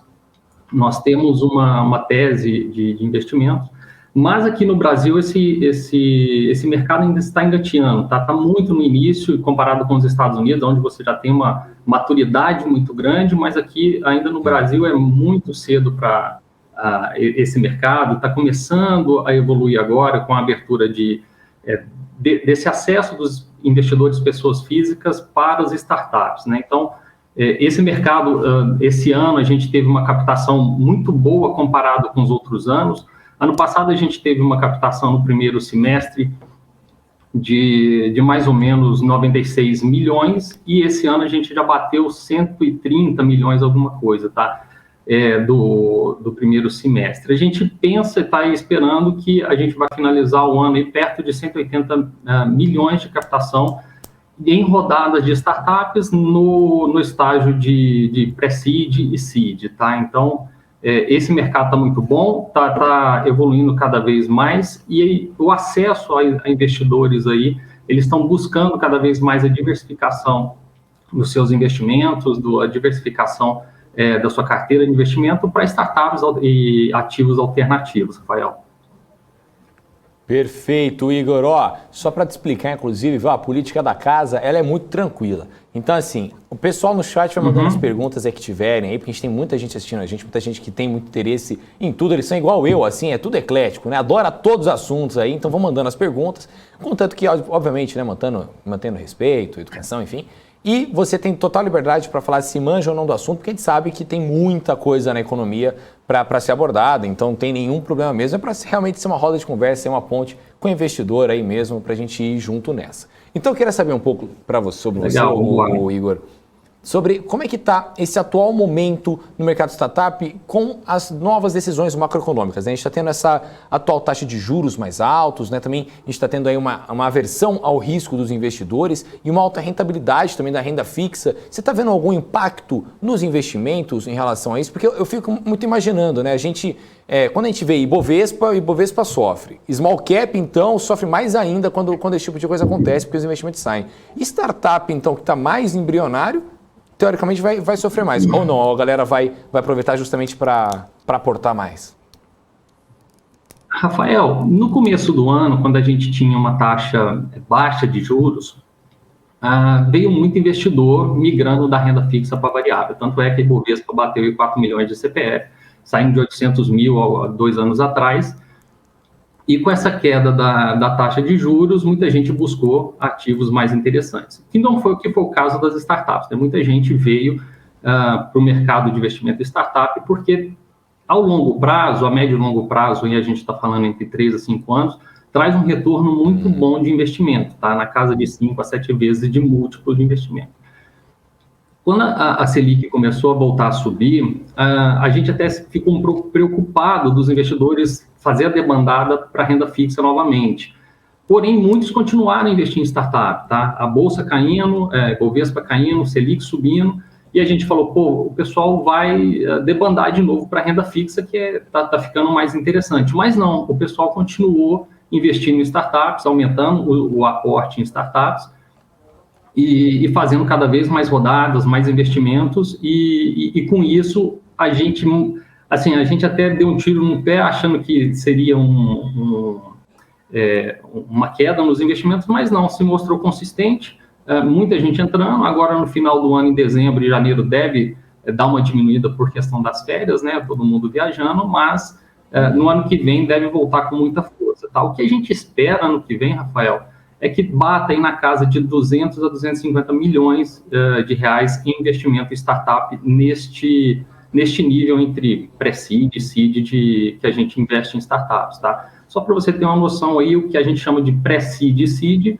são investimentos entre 800 mil até 5 milhões. Depois de 5 milhões entra o pessoal do Venture Capital aí, que vai investir 8 milhões para cima, até 15 milhões, depois o negócio vai subindo, tá? Então, mas a gente está muito animado, a gente tem Fund, as outras plataformas também a gente conversa com o pessoal, e a gente está muito animado porque as pessoas físicas estão entrando nesse mundo do investimento, estão se educando mais sobre investir, estão estudando mais como investir. Isso é muito bom, porque abre muito mercado para a gente, abre a questão do investimento em startups, e isso também tem aquela questão da macroeconomia, onde vai movimentar com poucas startups, vai movimentar a economia, vai trazer mais emprego para o pessoal, e isso é muito bom, tá? Então, voltando, a gente está vendo um crescimento muito bom e muito grande para o ano que vem. Perfeito, Igor. Agora eu queria saber um pouco também, a gente fazer um balanço também, né, desse ano de 2021, para essa indústria de startups? Você acredita que o mercado deu aí uma guinada por conta da busca por investimentos com maior potencial de retorno, né? A gente vê um mercado muito lateralizado muitas vezes, né? A galera também com medo ali de um risco Brasília que minou alguns setores, por exemplo, o setor de varejo, foi um desastre esse ano, né? Caiu muito em 2021, a gente viu o Magazine Luiza, Via Varejo, enfim. E então, você acredita que o pessoal, no fim das contas, eles vão fazer o cálculo de risco e retorno e acabou dando uma guinada nesse mercado para buscar maiores lucratividades? Sim, cara. O pessoal teve essa questão do risco, a gente passou pela PEC também das startups no começo do ano, dos empreendedores, investidores.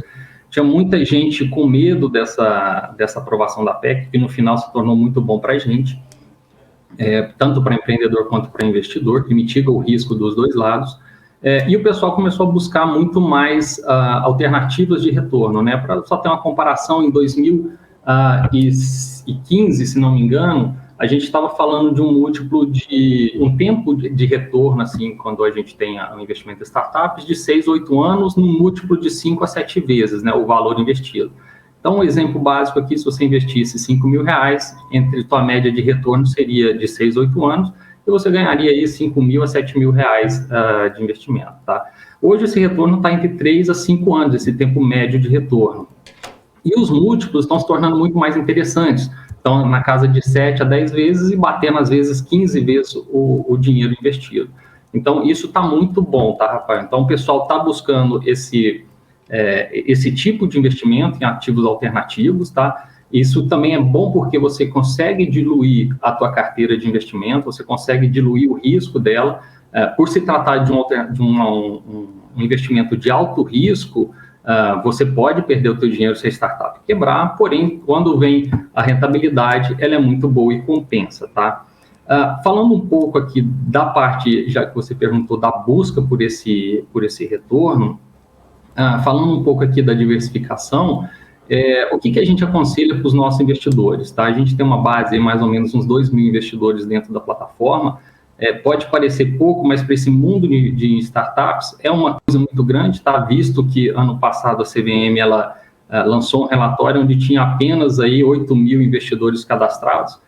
Tá certo que tem muito investidor por trás, que não se cadastra, que investe em outras plataformas, mas essa questão de 2.000 investidores é uma boa, uma boa base de clientes para esse investimento em startups, tá? Mas o que a gente sugere para eles? Pega 10% da sua carteira de investimento e aloca em startups, tá? Mas não pega esses 10% e investe só em uma, não. Tenta pegar esses 10% e diluir ao máximo possível de startups, porque assim você mitiga o risco de perder todos esses 10% do seu investimento, tá? Então, voltando um pouquinho, esse pessoal está vindo, está buscando esses investimentos mais rentáveis e lucrativos, mas também é preciso tomar cuidado com essa questão da diversificação e do risco, Rafael. Perfeito. Agora, inclusive, falando ainda sobre justamente essa parte do risco, né, de entrar, queria saber aí quais cuidados que o investidor pode ter, né, quais métodos ele deve adotar para conseguir escapar dessas oportunidades que parecem ser assim, nossa, vou ganhar muito dinheiro.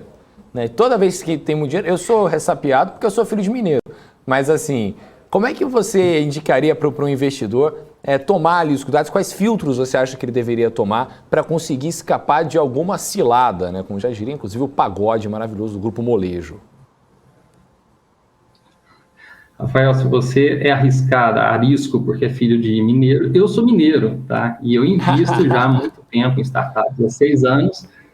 Tive um período na Bolsa, no mercado financeiro, fui trader por 15 anos, então sei muito bem o que é risco e gosto disso, tá? Tem gente que não gosta, mas eu gosto do risco.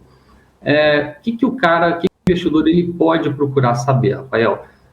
Hoje, vamos supor que você vai investir aí sem uma ajuda de uma plataforma, sem a ajuda de alguns mentores, por si só, por conta e risco, tá?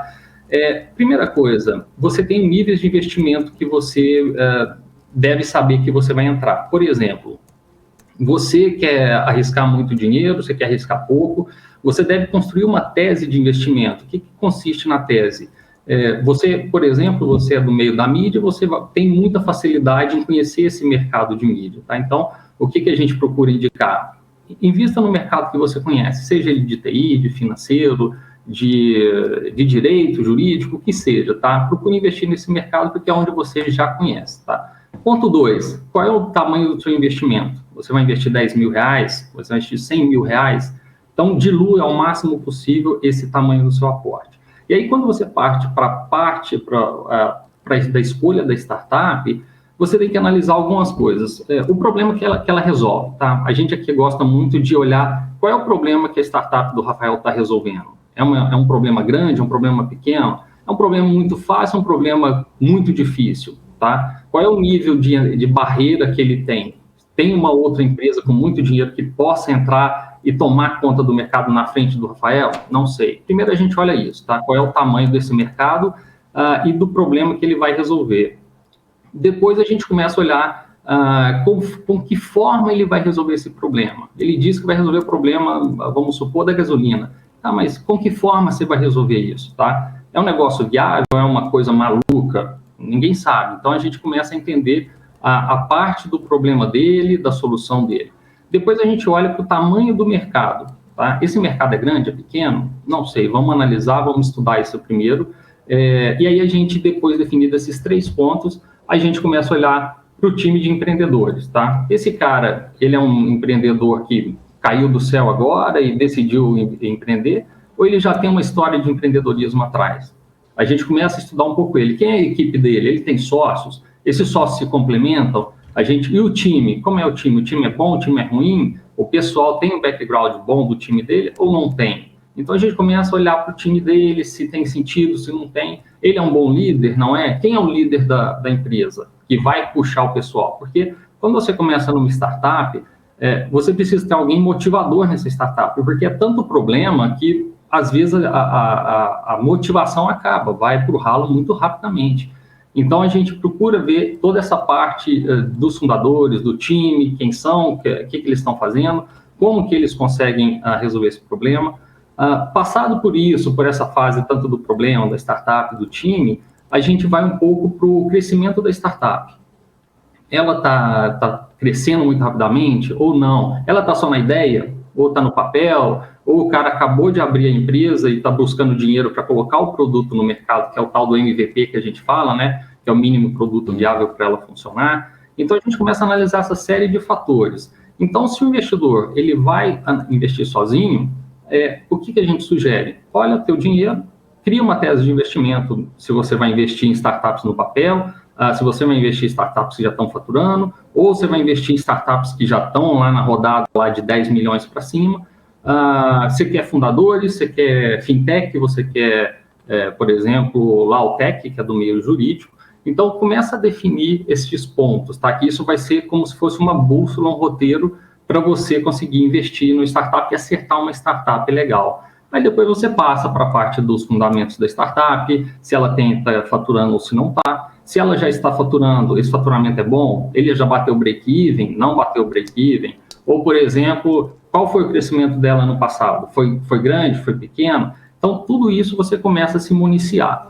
Mas, para isso, existe o que vem a plataforma de Equity Crowdfunding. Por quê? Existem hoje, eu acho que, aproximadamente 30 e poucas autorizadas pela CVM, mas menos da metade está operacional.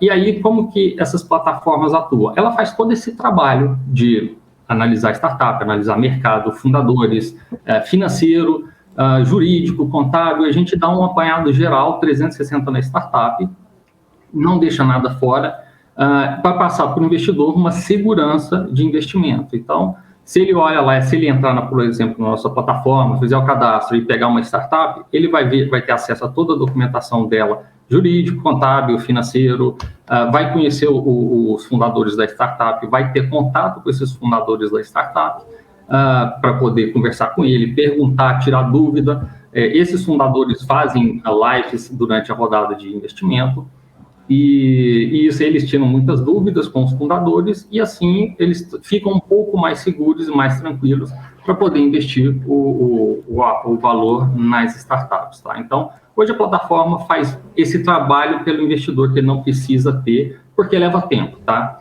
Só a título de curiosidade, esse ano a gente fez mais de 450 entrevistas com startups e a gente filtrou só 5 para rodadas de investimento. Então, é um processo muito grande, muito demorado, muito trabalhoso, e quem não tem conhecimento nesse mercado vai pagar, e quando paga com dinheiro, tá? Show de bola. E realmente é complicado, né? Quando paga firme mesmo, paga complicado. Agora eu queria te perguntar um pouquinho sobre aqui mandaram no chat. Antes de eu perguntar outra pergunta que mandaram no chat aqui, eu já te falei, vamos fazer todas as perguntas aqui e eu vou te mandar, você fala se conversa ou não sobre o assunto, vamos que vamos. Esses dias, inclusive, eu perguntei pro cara qual que era a opinião dele sobre o Vasco, o cara era torcedor do Fluminense, então foi uma coisa maravilhosa. Você torce para algum time, inclusive, ô Igor? Cara, eu gostava muito do Flamengo, cara, mas depois eu parei de torcer. Pô, na melhor fase do Flamengo você deixou de torcer, mas enfim, vamos que vamos. Ó, o Cássio Nunes perguntou aqui, pergunta pro Igor sobre o setor de transportes. Você acompanha alguma coisa do setor de transportes, o Igor? Você tem visto alguma coisa do setor, enfim, ultimamente, ou não? Se não tiver, também não tem problema. Rafael, a gente acompanha, a gente gosta muito desse setor, porque é um problema muito grande que a gente tem no Brasil, é o logística, tá? É o transporte. Então, por ter esse problema grande, cada semana surgem outras startups resolvendo esse problema, cada um com o seu meio, com a sua solução, e que é muito legal, que é muito bacana, tá? Então, cada um vem com uma solução diferente. O que a gente tenta filtrar é ser mais um do mesmo, como a gente chama, tá? Se essa startup já existe, já tem uma outra que faz a mesma coisa, qual é a sua inovação, o que você faz de diferente? Mas é um setor muito bom, tá? É difícil você encontrar uma startup que tem uma inovação muito grande nesse setor, porque, como eu disse, vem mais do mesmo, vem mais uma empresa de entregas, vem mais uma empresa de rastreamento.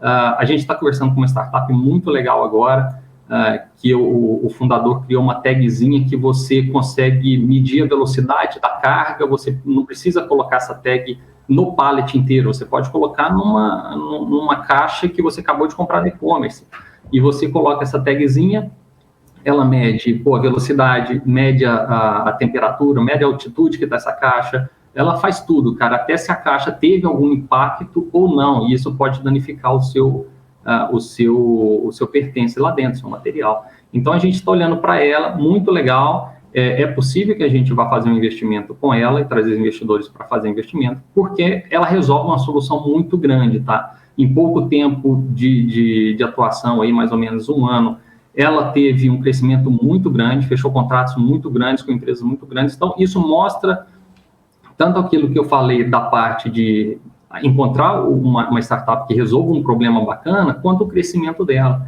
E o investidor, e o empreendedor, como que ele é? Então, isso mostra que em pouco tempo, em 1 ano, ele conseguiu desenvolver um produto que faz isso, conseguir vários clientes grandes e já tem contratos muito bons amarrados com eles, tá? Então, isso é muito bacana. Mas esse problema, esse setor de logística, a gente está sempre olhando, tá? Assim como a gente olha para a fintech, por mais que fintech esteja saturado, sempre aparecem coisas interessantes. Criptomoedas a gente está olhando também, que é um mercado que está começando a movimentar coisas interessantes, tá? Então, criptomoeda, fintech, logística, health tech a gente olhou bastante. A gente gosta muito de educação para o futuro, tá? Então, a educação é um negócio muito interessante que a gente olha. E agora a gente está olhando também para startups do meio jurídico, tá? Que resolvam um problema grande no meio jurídico, tá? Isso está se tornando, o pessoal está pouco olhando para isso, mas quando você vai procurar sobre problemas jurídicos, você começa a ver que tem muita coisa para ser resolvido, cara. Muita coisa, desde morosidade na aplicação dos processos, recebimento do valor dos processos. Então, a gente começa a olhar para isso, startups que estão nascendo nesse meio e criando soluções para resolver esses problemas, a gente começa a trazer isso para perto da gente, para a gente começar a fazer algum tipo de investimento neles, tá? Show de bola, então, Igor, o papo tá bom demais, hein? Ó, queria agora saber um pouquinho aí, em relação, você começou nosso papo falando justamente do mercado brasileiro, ainda está muito embrionário. Mas como é que você tem visto aí para os próximos anos, aí no longo prazo aqui no Brasil? Você acha que as coisas tendem a melhorar? A gente vai conseguir em algum momento chegar perto, por exemplo, do mercado norte-americano ali, né? A gente sabe que isso é um negócio lá nos Estados Unidos que, nossa, explode, né? A gente vê direto. Eu adoro, por exemplo, aqueles programas de reality, de startup. Eu passo muito meu tempo assistindo isso. Então, eu queria saber se, na sua opinião, você acha que em algum momento aí no Brasil a gente vai chegar perto ali de bater de frente com um Estados Unidos da vida, ou eles sempre vão ser os chefes e ponto acabou? Rafael, assim, a gente vê aqui os Estados Unidos é nosso benchmark, né? A gente tenta correr atrás dele e chegar lá. O problema aqui é que o nível de maturação das pessoas, do brasileiro, em questão de educação financeira, é muito baixo. E por ser baixa, eles não estão preparados para investimento, para diversificação de investimento em bolsa e por aí vai. Mas aqui no Brasil, a gente está engateando nesse começo de investimento em startups. Plataformas de equity vai ajudar bastante esse pessoal a diversificar investimento, a diversificar startups. E nos Estados Unidos, se você for fazer uma comparação assim, muito rápida, existe uma plataforma lá que é a Líder, ela abre mais ou menos uns 20 a 30 projetos ao mesmo tempo, tá, para captação. E eles são consumidos em uma semana. Então, assim, muita gente investe em startups lá, que é o contrário daqui do Brasil, onde a gente tem pouquíssimas pessoas investindo em startups. Então, o que a gente tenta fazer? Agora, algumas plataformas começaram a abrir 2 rodadas ao mesmo tempo para testar esse apetite pelo investidor. Então, o que a gente olha é assim, a gente tem que chegar nos Estados Unidos, tá? Porque isso é muito bom. Por que é muito bom? Porque a gente ajuda o pessoal a investir melhor, a gente aumenta o nível de educação financeira do pessoal, do brasileiro, eles vão ganhar mais no futuro, é claro que existe um risco atrelado ao investimento de startup, mas a rentabilidade paga-se todo o prejuízo que teve quando você faz uma diversificação correta, e aí a gente começa a ter como se diz, esquentar o mercado para o investimento em startup, tá? Então, o pessoal começa a olhar o amigo fala, pô, investi lá, Rafael, investe que é legal, vamos fazer investimento lá, tal. Então, o pessoal começa a investir, começa a ganhar dinheiro, ter o retorno, e isso começa a movimentar. A mesma coisa, foi o mesmo ciclo que aconteceu nas criptomoedas. Ninguém dava nada para o Bitcoin alguns anos atrás. Então, quando o Bitcoin explodiu, todo mundo ganhou dinheiro, pô, uma leva de gente entrou, só que entrou no topo, e depois caiu. Então, esse é o negócio, tá? É o ciclo do mercado que a gente vê. Então, a mesma coisa com o Bovespa. Se você pegar o gráfico de investimento em Bovespa 6 meses atrás, tinha 1 milhão de gente entrando, comprando em Bovespa. E aí, Bovespa veio e está caindo há 6 meses, o pessoal todo maluco, perdeu dinheiro, está desvalorizado. Isso que acontece. O ponto no Brasil é que a gente aqui, na iFund, a gente bate muito com isso aí, de vamos tentar fazer uma educação financeira com esse pessoal. No nosso blog tem muita coisa que a gente vai educando o pessoal. Vamos tentar educar o brasileiro para ele investir em startup e com isso ele melhorar a educação financeira dele. Ele conhece a bolsa, começa a investir em bolsa, começa a diversificar o patrimônio dele em ativos reais, como a gente chama, investir em usinas solares, como tem outras plataformas fazendo. E isso é bom para todo o ecossistema, tá? Desde você fazer um investimento, quanto você também gerar emprego para a economia e ajudar muita gente com isso aí. Então, aqui no Brasil a gente está muito iniciante ainda, Estados Unidos a gente já está muito acelerado, Europa muito acelerada, mas aqui em América Latina, falando num termo como todo na América do Sul, muito iniciante, tá? A gente está engateando aqui ainda, tá? Perfeito, então, ó, muita gente aqui batendo um papo conosco, inclusive o pessoal adorou que você falou de cripto, porque o que acontece, Igor, eu sou muito suspeito para falar de cripto, porque eu apresento um programa aqui na casa chamado Crypto News, e as pessoas sabem aqui, enfim, que eu sou o maior aficionado de criptomoeda, tem um Bitcoin, inclusive, na minha mesa lá na redação, lá enorme, assim, então eu realmente sou muito fã de criptomoeda mesmo, é uma coisa que eu gosto bastante. Toda vez que algum entrevistado fala, ai Rafa, criptomoeda, vamos nessa. Então é o que você falou mesmo, né? O tal de todo mundo querer entrar num setor. O MPK aqui falando aqui, outra coisa. Ele tá falando do restaurante japonês da cidade dele. Olha lá, tá vendo o tipo de pergunta que eu ia te fazer? Ele falou assim, ó. Ele falou, teve um restaurante japonês que não ficou aberto nem 5 meses na minha cidade. Como a pessoa em 5 meses muda de ideia? A realidade é que muitas pessoas entram na bolsa, em cripto ou abrem negócios sem base. Muito bom, MPK, isso faz muito sentido mesmo. Ó, teve a fama da paleteria mexicana, por exemplo. Todo mundo queria ter uma paleteria mexicana. Teve. Né? Ou food truck também. Agora tá todo mundo com sorvete sobrando, né? É verdade. Agora, ainda mais no calor, esquece. Agora, o Igor, queria perguntar para você justamente sobre qual que é o perfil natural do investidor que busca investir em startups, né? E também, né, porque é o cara mais jovem, né, que, por exemplo, sei lá, o cara que gosta de criptomoeda, ele faz gestão de risco ali com cripto e sei lá, alguma coisa em bolsa, ou é o cara mais conservador, já que quer diversificar a carteira de investimentos? Como é que você tem observado esse mercado aí no ponto de vista da persona que vai tentar atacar esse nicho? Sabe o que é o mais legal, Rafael? Que antes, para você investir em startup, que é um investimento de alto risco, onde você pode perder o seu investimento, as pessoas precisavam ir até fundos de venture capital e comprar certas cotas lá. Cada cota de um fundo de venture capital é caro, tá? Não é acessível a um investidor brasileiro ou uma pessoa física. Então, o perfil desse pessoal era mais ou menos de C-levels para cima, tá? Então, diretores de empresa, CEOs, ex-empresários, que têm um capital, um potencial financeiro muito grande, tá?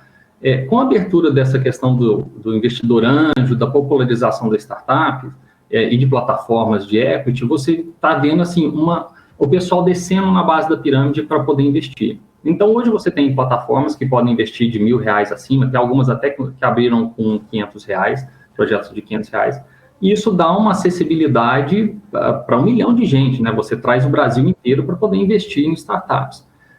O grande problema, novamente, é essa maturação financeira, né? Essa educação financeira. O pessoal vai investir sem saber. Já teve casos de exits, que a gente chama quando o investidor ele, recebe o investimento dele de volta com a rentabilidade, aonde investidores não sabiam o que deveria ser feito. Porque no momento que você investe, você espera a startup criar valor, valorizar, e ela ser vendida ou comprada por alguém, algum fundo, alguma outra empresa, ou até mesmo fazer o IPO, que é o grande sonho de todo investidor, né? Investir agora, quando ela vale mais ou menos 15 milhões a 20 milhões, esperar o Nubank lá sair, como que é o caso do Nubank, e aí ele vai pôr alguns bons milhões no bolso, né? E aí a gente tem visto esse pessoal com muita dificuldade em saber o que eu faço no momento do exit, tá? Porque você pode escolher, pela lei brasileira, você pode escolher se você recebe seu dinheiro de volta nesse momento ou se você participa ainda das próximas rodadas. Claro, vai ser diluído se você não fazer o follow-on, como a gente chama aqui, que é completar, seguir a rodada, colocar mais dinheiro naquela rodada. E aí você vai ser diluído. Mas nesse momento que você fala, olha, Rafa, eu vou pegar meu dinheiro de volta, a minha rentabilidade, não quero fazer o follow-on, não quero seguir, e você tem essa alternativa de escolher, muitos investidores não sabem o que tem que ser feito, não sabem se escolhe, se segue no follow-on, se é diluído, se pula fora nesse momento. Então, isso é uma falta de educação financeira, tá? Eles investem mais ou menos igual ao Bitcoin, investir no efeito manada. Isso é ruim, é prejudicial, tá? Perfeito, então. Vou trazer mais pergunta aqui do pessoal. Na verdade, não é nem pergunta, são os comentários mesmo. Acho que isso é um papo muito bacana aqui. O J. Wilson F. Cordeiro mandando aqui. Muito bom passar novos nichos como startups com potencial de crescimento. Né? Muito, muito bacana mesmo, esse tipo de papo eu adoro. Inclusive, mandem aí, né? Hoje a Paula Moraes fez uma pergunta mais cedo. Vocês querem um programa de startup, de investimentos alternativos? Mandem aí pra gente, a gente quer construir a BMC junto de vocês. Vocês sabem que a gente está perto do momento histórico que vai entrar na TV a cabo, enfim. Então manda aí, vamos construir esse negócio junto aí, que vocês sabem que é todo mundo uma grande família. Ô Igor, queria agora perguntar um pouco para você sobre as diferentes etapas de investimento dessas empresas, né? Porque a gente sabe, igual você bem falou, né? Em algum momento uma empresa está valendo alguns milhões, em algum outro momento ela pode virar um Nubank e aí o investidor está ali. Então são duas perguntas. Primeiro, qual que é a etapa que o investidor ordinário, né, a pessoa física pode entrar ali, pode atuar? E segundo, qual que é o momento certo dele entrar também? né? Quando que ele tem que ter esse faro de, olha, beleza, aqui já está maduro o suficiente? Por exemplo, eu penso muito nisso quando a gente vê os realities de startup, né? Direto, algum investidor gigante fala, olha, essa startup ainda falta um pouco de tração, ser pivotada, esse valuation está muito alto, enfim. Como é que você vê esse cenário para o investidor, Igor? Rafael, o ponto a ser entrado, que você fala é agora que eu vou pular dentro dessa piscina, vai muito de acordo com a sua tese de investimento. Tá? É como se fosse um checklist lá para decolar um avião. Se tiver tudo checkzinho verdinho, você pula dentro, você cai dentro. Tá? Mas quem vai criar essa tese de investimento é você, investidor, porque só você sabe a dor que você tem se você perder 10 mil reais. Existe 1 milhão de conteúdos na internet que pode te ajudar a criar essa tese de investimento, tá? Que você perguntou? Desculpa, Gary. Qual foi a segunda pergunta? Não, foi sobre qual que é o momento certo que ele tem que entrar, né? Qual que é o faro que ele tem que ter para saber que aquela empresa que ele está entrando, se realmente o negócio tem tração mesmo, né? Ou se ainda está meio cru, se vai demorar, enfim, qual que é o timing certo para entrar numa startup? Tá bom. Ele parte primeiro da tese de investimento dele, tá? Se ele quer entrar numa ideia, por exemplo, eu vou te dar o meu exemplo, eu já investi em ideias no papel e já perdi muito dinheiro com isso, tá? Faz parte da aprendizagem, tá? Como é um negócio muito novo no Brasil, agora está se popularizando materiais, conteúdos para você aprender a investir em startups, mas há 10 anos atrás não tinha isso, tá? Então o pessoal investia meio que vamos conversar, o que você faz, e a gente estava aprendendo todo mundo junto, tá? Então, o investidor, ele tendo essa tese na mão dele, ele começa a fazer um checklist. Pô, isso aqui é pré-seed, isso aqui é seed, isso aqui é da fintech, isso aqui resolve que problema, ele está tendo faturamento, ele não está, o time é inchado, por exemplo, ele fatura 1 milhão por ano, e quantas pessoas ele tem no time? 80, 100 pessoas? Pô, é muito, você não acha? Eu acho que é muita pessoa aqui. Então, a gente começa a analisar tudo isso, tá? E aí, o investidor, o melhor ponto para ele é quando todo esse checklist está feito, está validado, e ele fala, pô, agora eu vou entrar. Só que, e aí vem de novo aquela pergunta, mas vai entrar com quanto de dinheiro, tá? Hoje a CVM, ela estabelece 3 limites de investimento para quem, por exemplo, tem um patrimônio até de 100 mil reais, entre receita e investimento, ele pode investir só até 10 mil reais por ano de investimento em startups. Depois você passa para a fase 2, onde o investidor pode investir até 100 mil reais, e depois para investidores qualificados, como a gente chama, que ele tem acima de 1 milhão de reais em investimentos ou em renda, ele pode investir o quanto ele quiser, tá? Então você entra nessa classificação. E aí, entrando nessa classificação, você fala, pô, eu vou pegar meus 10%, eu vou investir, sei lá, 2 mil reais por startups, e eu vou investir o máximo em startups possíveis, desde que valide essa minha tese de investimento, tá? Mas, aí falando um pouco desse feeling, quando você começa a analisar startups, a investir, você começa a criar o feeling do investimento, né? Igual na bolsa, o trader sabe o momento que ele vai investir, qual é o ponto certo que ele vai investir, desde que seja feito todo aquele checklist, e no feeling dele também, tá? Tem muito isso da questão do feeling do mercado. Então, a gente, quando entra uma startup para a gente, que a gente vê o crescimento dela, o empreendedor, cria-se aquela expectativa, você brilha teus olhos aquele investimento, tá?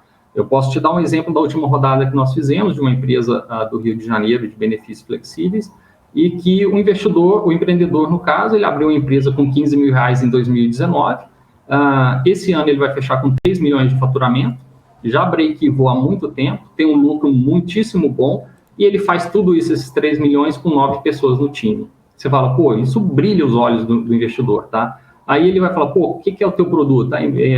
Benefício flexível. Então, você começa a ver tudo isso, você começa a brilhar teus olhos com as startups. Então, esse é o tal do feeling, tá? Desde que fez o checklist? Fez, mas, cara, tô me seguro? Não tô seguro, eu acho que não é legal agora, entendeu? Eu não sei o que vai acontecer, mas o meu feeling fala que não. Mas se brilhou teus olhos, pode investir, cara. Diversifica, investe, porque certamente vai dar certo, tá? É claro que existem as variáveis de mercado, pode acontecer alguma coisa com o governo, uma guerra, alguma coisa que pode fechar a empresa, a startup, como a pandemia. Ninguém estava esperando e E você viu como foi o caos, o resultado que teve ano passado e esse ano. Muita gente fechando, muito empreendimento fechando por causa de uma pandemia. Quem investiu em algumas empresas que fecharam, perdeu todo o dinheiro, porque é um investimento de alto risco. Então, você, desde guardar as devidas proporções e a diversificação, você, certamente, você vai ter um retorno muitíssimo bom, tá? E agora, com essa maturidade também dos investidores, dos empreendedores, tem muita gente, muito empreendedor buscando curso, buscando hubs de startups, aceleradores. Isso faz com que as startups, o índice de morte delas diminua no que a gente chama de vale da morte, tá? Hoje, quando a startup começa, ela já entra num campo negativo, onde ela começa só a gastar, até ter o primeiro faturamento. Quando ela tem a primeira receita, começa a ter a segunda, terceira, assim vai indo, então o gráfico dela começa a subir. Todo esse campo negativo que a gente tem só de gasto, a gente chama de vale da morte, ali que fica 60 e poucos % das startups que abrem, tá? Então, como que a gente gosta de pegar, vou dizer aqui pela iFund, a gente gosta de ver o cara que está saindo desse vale da morte, está em vias de fazer o break-even dele, é o quê? Receber mais do que gastar, ou se ele não tiver feito o break-even, está em vias de fazer, tá? Um faturamento bacana, se tiver um faturamento legal, um time enxuto, porque time enxuto, um faturamento bacana, mostra que o pessoal é bom, tá? Que pode colocar dinheiro que o pessoal vai fazer rentabilizar seu dinheiro, tá? E aí a gente começa a olhar para qual foi o crescimento dele ano passado, esse caso dessa startup que a gente fez investimento. A gente fez investimento de 1,2 milhão nela, com 9 investidores, por 8% de equity, como a gente calcula o investimento, tá? Então, foi muito legal, tiveram pouquíssimos investidores, teve fila de espera, porque o pessoal queria investir na startup, e aí foi muito legal esse case da gente, tá? Demoraram aí mais ou menos 10 dias para fazer o investimento, até os investidores analisarem a startup, analisar o mercado, conversar com os fundadores da startup e investir.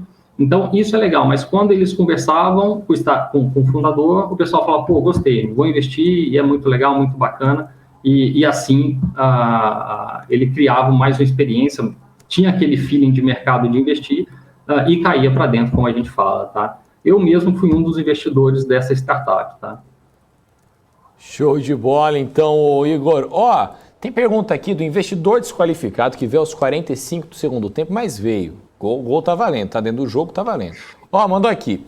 Eu nunca entendi bem como funciona o retorno de Venture Capital para o cliente. Tem o G2DI33, por exemplo. Reporta NAV contábil, cada vez maior, mas as ações não acompanham a valorização. Como que isso poderia funcionar para os acionistas? Distribuir lucros nas vendas de algumas dessas participações? Rafael, é muito complicado você dizer como que isso poderia ser resolvido, porque quando você investe numa startup através de um venture capital, você está esperando no longo prazo e você está esperando que alguém compre a sua participação. Vou dar um exemplo. Quando você faz investimento na startup do Rafael, por exemplo, eu estou investindo no equity dele, tá? E o que é o equity? É uma participação da startup. Então, eu coloquei, vamos supor, 20 mil, 50 mil ali no Rafael, ele vai trabalhar, vai valorizar, ou não vai valorizar. E se ele valorizar, ele vai sair, vamos supor, do valuation, como a gente chama, que é o preço da startup dele, de 10 milhões, para, por exemplo, 20 milhões em 2 anos, ou em 1 ano. E aí, neste momento, um fundo de investimento olha para ele e fala, poxa, o Rafael é muito legal, muito bacana. Então, eu vou querer comprar a startup do Rafael. Quando ele compra a startup em 20 milhões, eu dobrei o meu investimento. O que eu coloquei de 20 mil lá, ele virou 40 mil, porque o seu valuation dobrou, tá? Então, eu investi quando você valia 10, e agora alguém te comprou valendo 20 milhões. Então, eu dobrei o valuation. Neste momento que a gente recebe o financeiro, o aporte, o dinheiro tal em si, na mão, tá? Então, a startup deposita para a gente esse valor que a gente aportou há 1 ano, 2 anos atrás, tá? Quando você fala de investir num equity, mas as ações estão caindo e que uma das soluções seria pagar essa participação de lucro sobre as vendas, alguma coisa assim, você precisa olhar o que tem no acordo de acionistas da empresa, tá? Às vezes diz que você os acionistas que entraram agora não merecem, ou não tem direito, que essa é o melhor, a